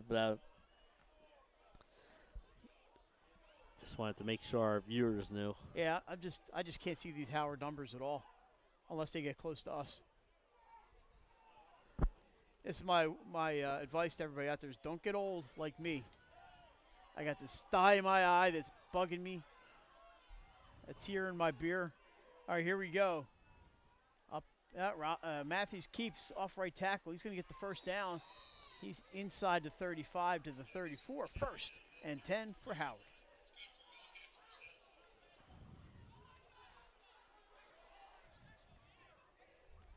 So he didn't need. Now we got a Newark player down. So it looks like a cramp almost. That is McKeevis Rogers, and Jay, that's the one player they can't see. I mean, they're not a big roster. They need a lot of players. But McKeevis is he's the main part of that engine. Yeah. The way he was rolling around, it almost looked like it was a cramp, but you never know. We're not medical experts, especially from this far away. Yeah, when you're on the field as much as he is. Here he goes, running off. He's good. Get to sit out one play here. Hey, if you get a chance, go to DelawareLive.com, click on the sports tab, and you can see what Jason does in his spare time. You can read In the Bunker, and also all the contributions that we put in there, all the soccer, volleyball, field hockey, football, all the articles that we work so hard for you on there. DelawareLive.com. You won't regret it. No, you won't. All right, 1st and 10 at the 33-yard line. Matthews down the left side. He's wide open. He's thrown behind the receiver a little bit. Couldn't spin around fast enough to get it. 2nd and 10.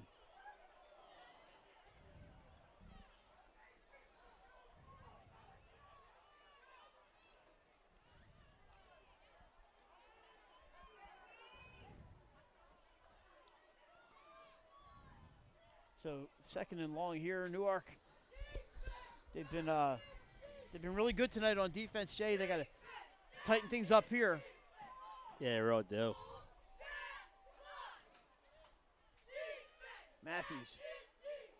Hands off up the middle. There's some good defense right there. Tackle made by number 50, Diego Diaz Vallejo. And that makes it 3rd and about 9. So that we said they needed to stop. They got one there. Yeah. They'll need at least one more. I think this is probably 4 down territory for Howard. Del, you can. Yeah, I think it's 4 down territory. You don't want to pump from the 32. No, I would think they would just kick. 3rd and 9, but Newark's got to stop them first before they can think about that. And this is never an easy proposition. Handoff to the outside. The defense is there. They're going to gain about 4 or 5 on that And play. I think that was the call. Let's get a couple yards and make this 4th down play about 4th and 5, 4th and manageable. That's not a bad way.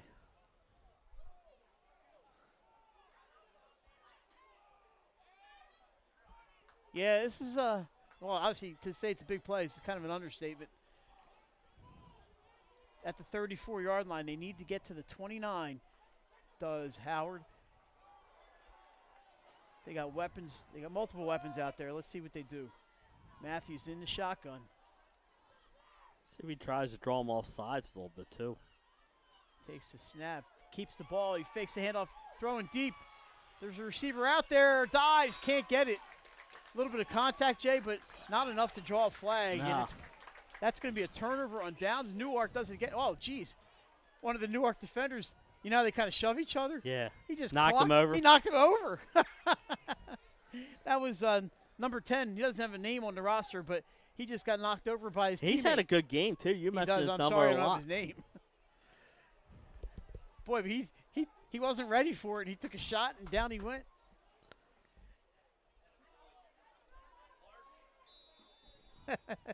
So he took a poke.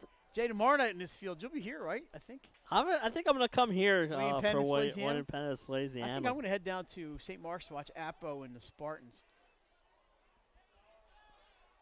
All right, 1st and 10. All these games are big in 3A, but Sally's and William Penn both 4-1. Rogers keeps looking for some room. He's got it up to the 35-yard line. A good second effort there by McKeevis Rogers.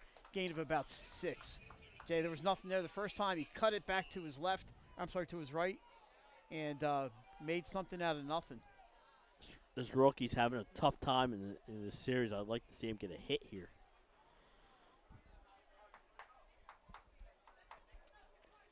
Yeah, if you're Newark, here you go again. You get 6 yards on 1st down. If they can stay away from the penalties, they're moving the ball pretty good. They have moved the ball. We're down to 30 seconds left here in the quarter, and more runs. Running games. Rogers, that's a flag.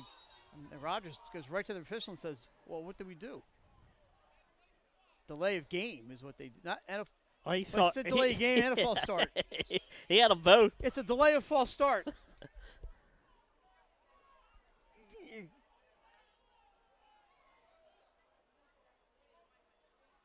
Oh, you're kidding me.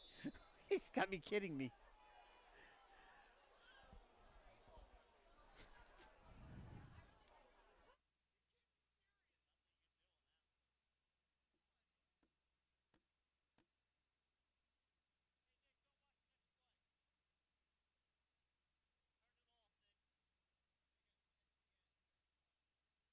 All right, Jay, it's the end of the 3rd quarter.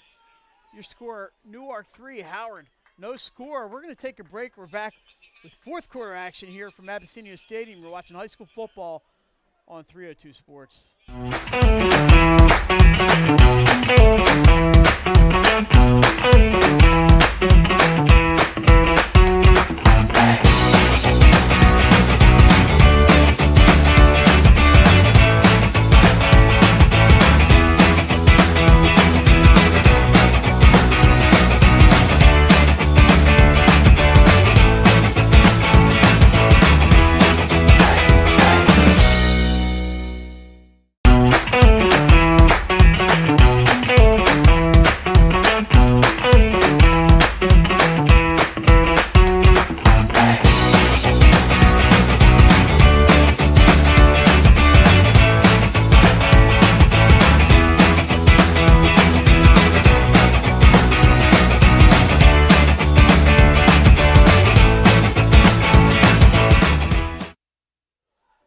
All right, back at Abessinio Stadium. Mike Lang, Jason Winchell, Nick Halliday, along with you here for high school football. Jay, not a lot of fireworks on the scoreboard, but it's been a good game here tonight. It really has.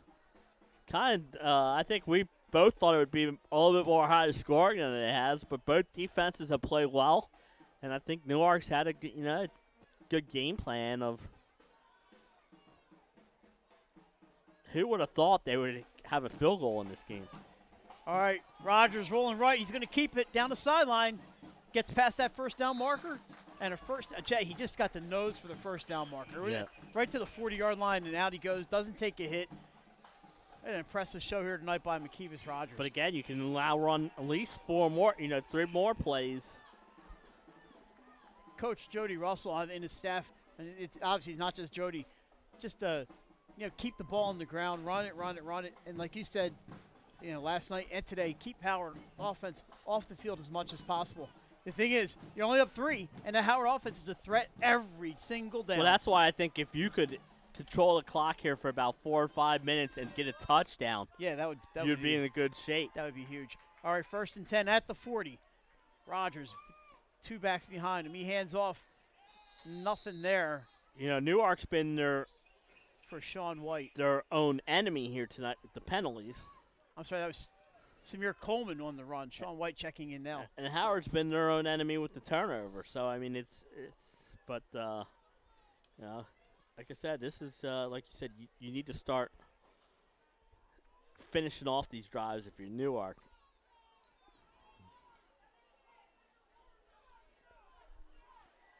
All righty, 2nd and 10 from the 40. This time Rogers is going to keep it to the left. And good tackle over there. If I can get you a number, I will. It was one of the big guys.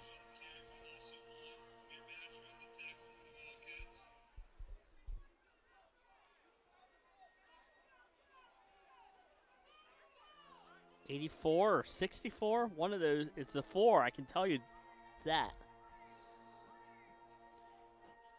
Yeah, I couldn't tell.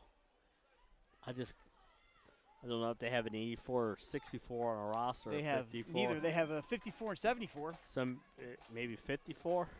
Not sure. That would be Nasir Thompson. It may have been him. All righty. So 3rd and about 11 here.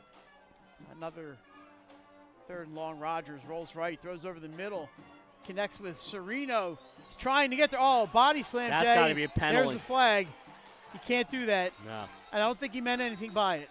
No, I don't. Absolutely did not mean anything by it. He was trying to stop him short of the first down. Serino's trying to get the yards, but Jay, I've seen it called every single time. And you got to call it. I mean, it's a rule. I mean, it's. But I don't think he meant anything by it. I don't think he meant anything by it either. No. And there's really no. They don't give you much room for interpretation there. They have to call it. That's a 15-yard penalty. They picked up about 10 yards on the play. It was going to be a yard short, but the penalty is going to give them a first down at the 36-yard line of Howard. That's unfortunate because, every time I've seen it, I don't think any time I've seen it this season, it's been any kind of malice intended. But the rule is the rule. That's a 1st and 10 for the Yellow Jackets. Rogers, he's going to keep it this time, runs to the right, gets away from one tackler down the right side, and shoved out of bounds. He's going to pick up about, well, we'll see when the chains are down, so we're going to see how far he got. Yeah, Jay, the train's here. About 9 yards for McKeevis Rogers. We have the band. We have trains. And we have, everything here that you get at it's like sensory overload. Stadium. Yep. The only thing we don't have is a sap falling on us. That happened last year.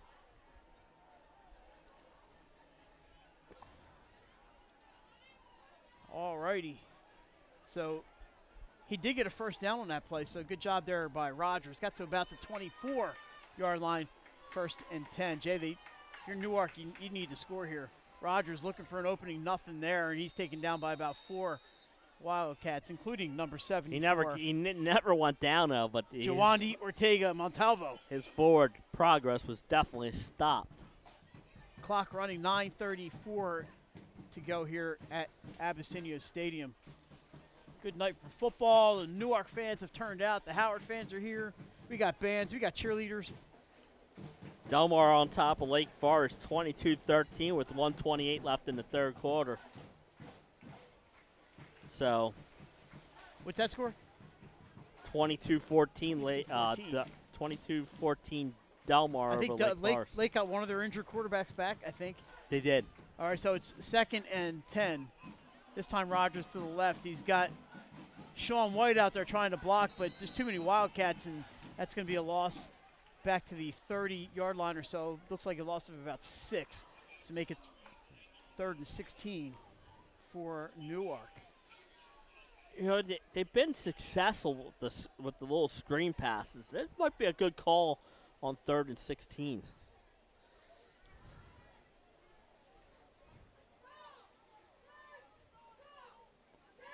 You know, something to get, you know, maybe 10 of those 16 yards back here. Yeah, maybe they can get close enough for a field goal. First, they want a first down, but they're in 2-down territory here. Up the middle, it's McKeevis Rogers. He's got a little bit of blocking, but he's going to get about 6 yards. So he gains back what was lost on that sack. It's going to set up a 4th down and about 12. It's 4th and 10. 4th and 10. I was looking at where the referees stand, or the official standing, but the yardage marker is 2 yards in front of him.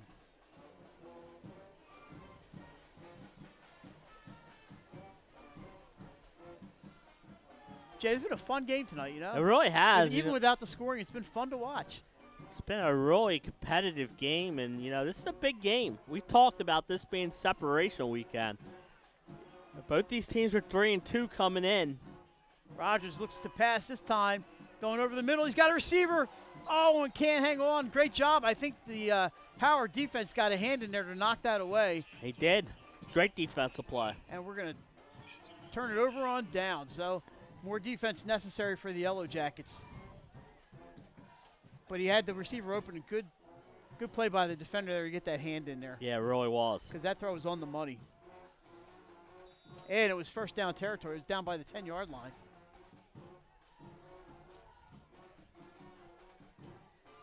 Both of these teams coming into the game 3-2 on the season.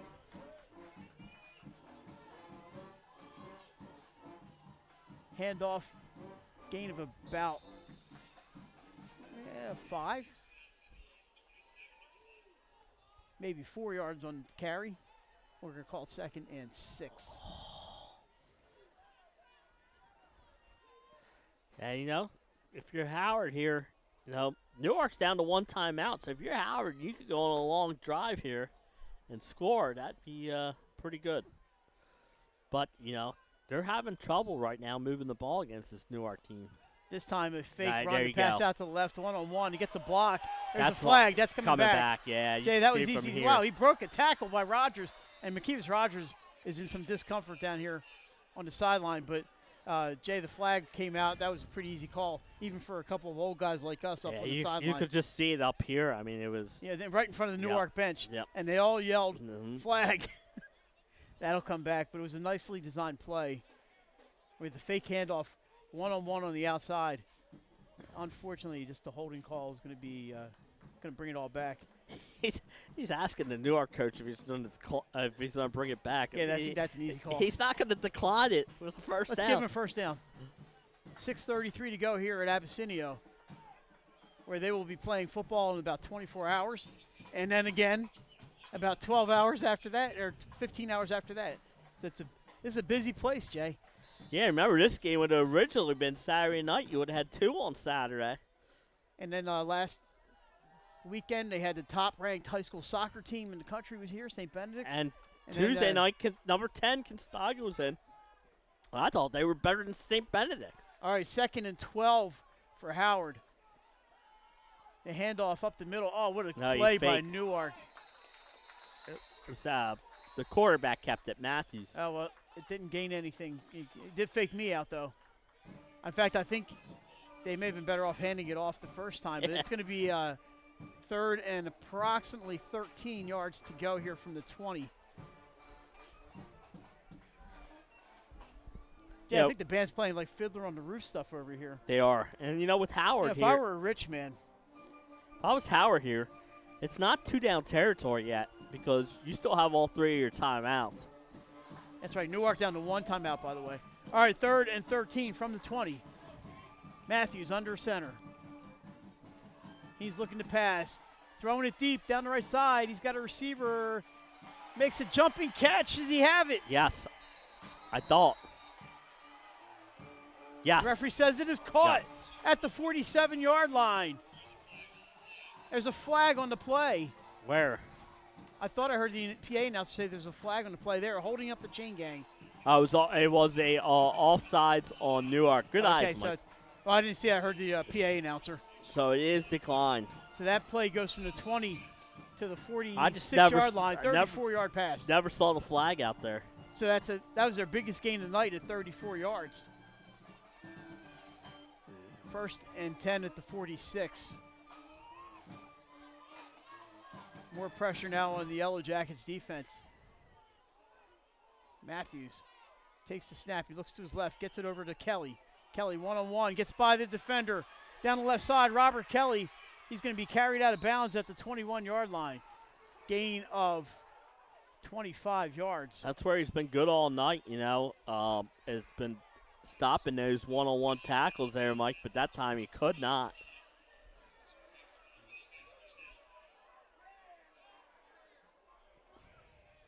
So Newark made all the stops tonight. Howard, 2 big plays in a row. Jay Padua, 25-9 in set number 4. They win 3-1 tonight. Yeah, so those 2 out-of-state teams that we thought they were going to lose to, they win both. Handoff up the middle. Wolf ran into a brick wall. Ball comes loose, but he's down.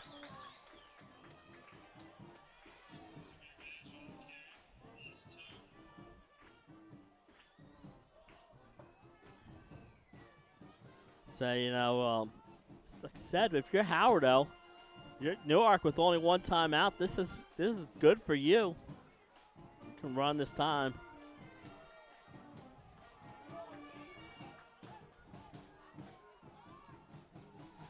All righty, so 2nd and 12. They did come up big on defense there. And we have either, I don't know if it's jumped offside there. We'll see what the call is.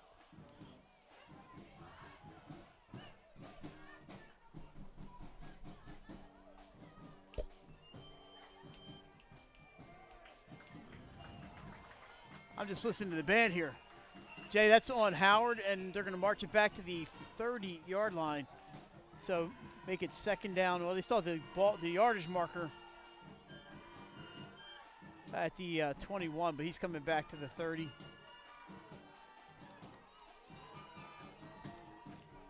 So the clock is running.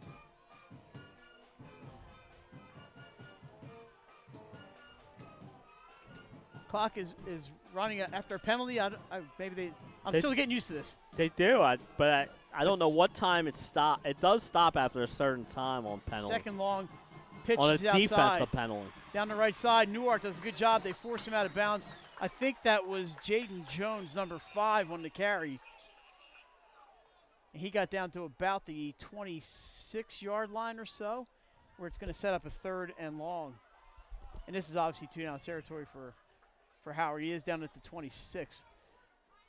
I'm not totally blind yet.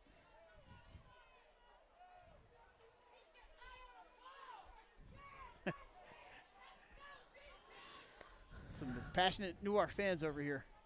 As well they should. At the 27-yard line, 3rd and 15. 3rd and about 14 or 15 here. We're going to call a short 15 or long 14.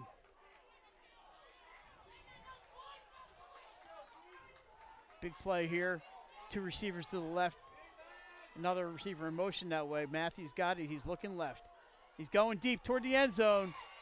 Receiver falls down. Touchdown, Howard!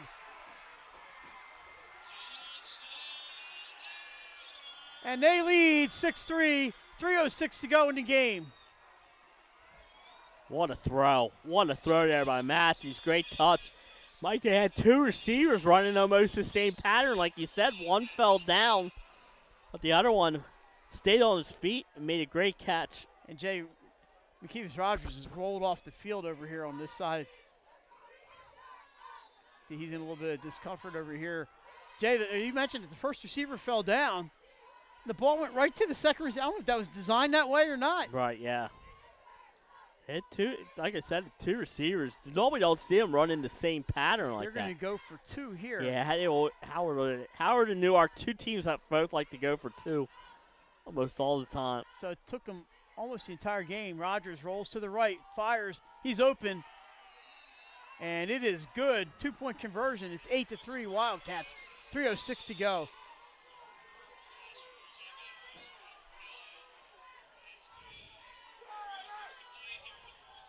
All righty, we've been waiting to see that all game. Howard finally breaks through. Yep. We mentioned Newark defense done a fantastic job all night, and that time the big plays just hit. And the key, remember now, is Newark only has one timeout left, trailing by 5. And their quarterback looks like he's just gutting it out right now. And he's walking on the sideline now. Looks pretty good. You see the some of the Newark defenders coming off the J. They played so well all night, and then they said, "Well, how do we give up big plays like that?" Because that's the Howard offense right there. Howard's normal, like you said, they're used to putting up 35, 40, 50 points a game. They put up 50 against a really good Fred's team. If you're Newark, you held them all night, and then they just, like you said, they're a quick strike offense and 2 big plays. Kick taken at the 10, back to the 20. Looking for some room, up to the 20. Oh, what a trip. Nice play there. Sean White spikes the ball, and Jay, that might be a flag. Oh. There it is.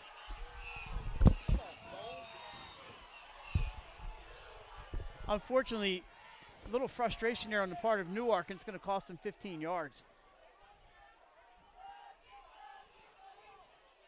Yeah, you just, unfortunately, like you said, Mike, you just unfortunately can't do that, but it will cost them some yards. Newark, they're right in this game, 2:58 to go.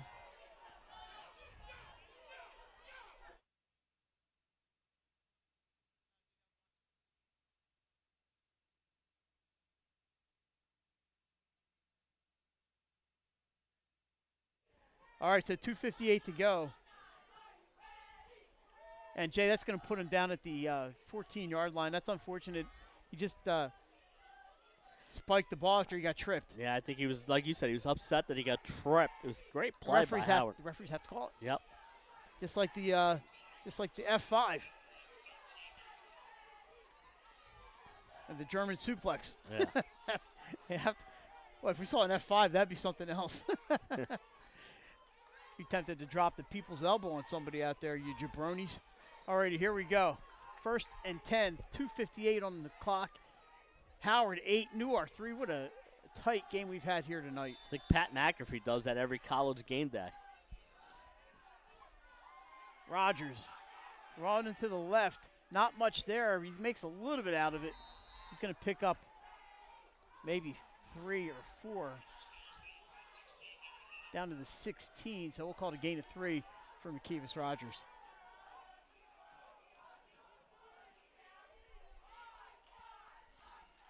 And clock is running. You mentioned just one timeout left, so 2:33 and ticking, and they're in the huddle. Yeah.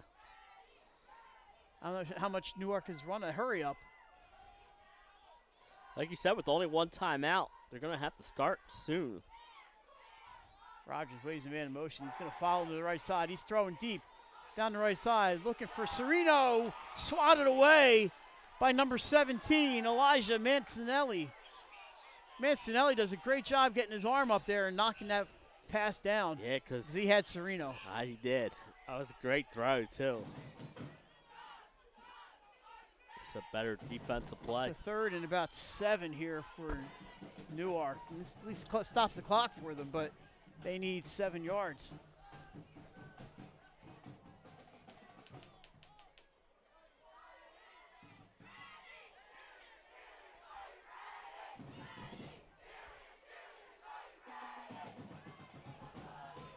All righty, 2 receivers to the right, 1 to the left.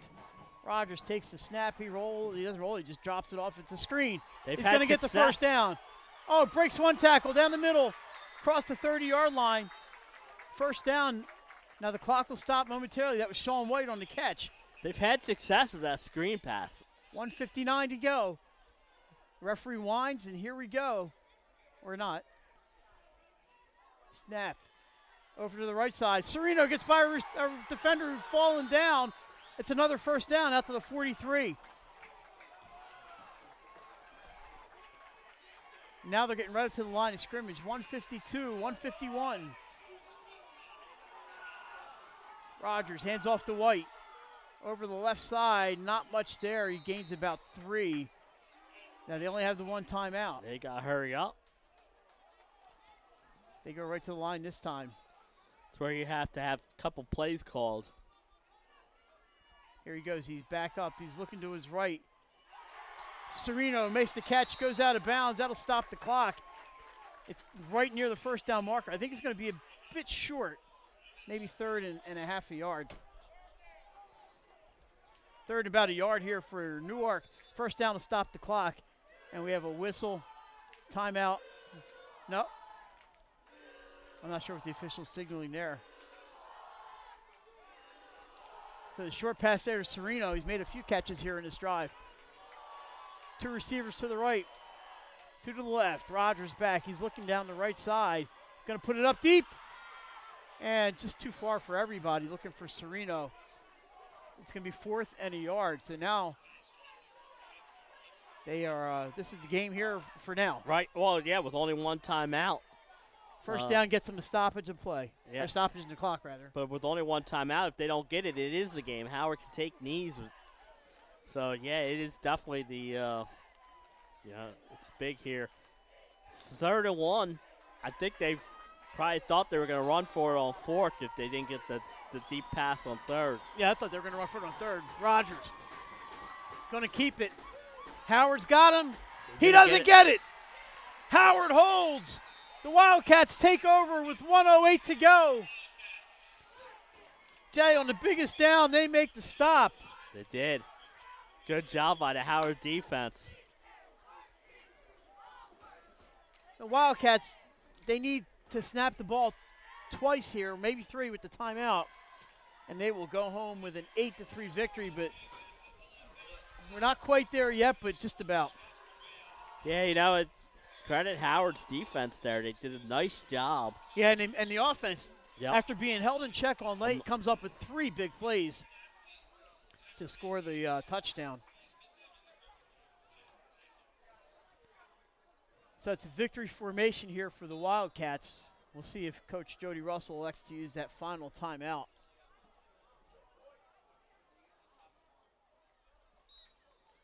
And I believe he is not going to call it, so we will have 1 more snap, I would imagine. An outstanding effort tonight by both teams. Jay, the Newark defense was outstanding all night. They really were. I mean, they really played a heck of a game. And they're, to hold this Howard offense just 8 points. Nobody else is on that. No. They got to be proud of themselves. I know it's going to, losing stinks, and it's not going to feel good. But they're going to look at this game and say, we belong in the conversation. So here it is. This will be the last snap of the night. Congratulations to the Howard Wildcats in a really tough 8-3 win. Jay, a real clean game. Not a lot of extracurricular stuff. It was the teams respect each other. We saw that last night when they were with us at Wild Wings, and they put on a heck of a show tonight. And we had ourselves a great game tonight. So we're going to have to name do we name a player of the game? Who are we going to name a player of the game? Let's talk about this real quick. Well, let's go with the quarterback, R.J. Matthews. We'll do it quick. Those 2 big passes in the 4th quarter was the difference. All righty, so that's going to do it. Remember, tomorrow night, it's Benny Mitchell at Sussex Central. Saturday, Glenn Frazier at Smyrna and Cesar Rodney. Wednesday, we're back at Buffalo Wild Wings in Dover for the Delaware Live Sports Weekly. Be sure to send your top play candidates to 302sports@gmail.com. Thanks. For Jason Winchell and Nick Halliday, I'm Mike Lang. Thanks for joining us once again. Your final Howard 8, Newark 3. Have a good night, everybody.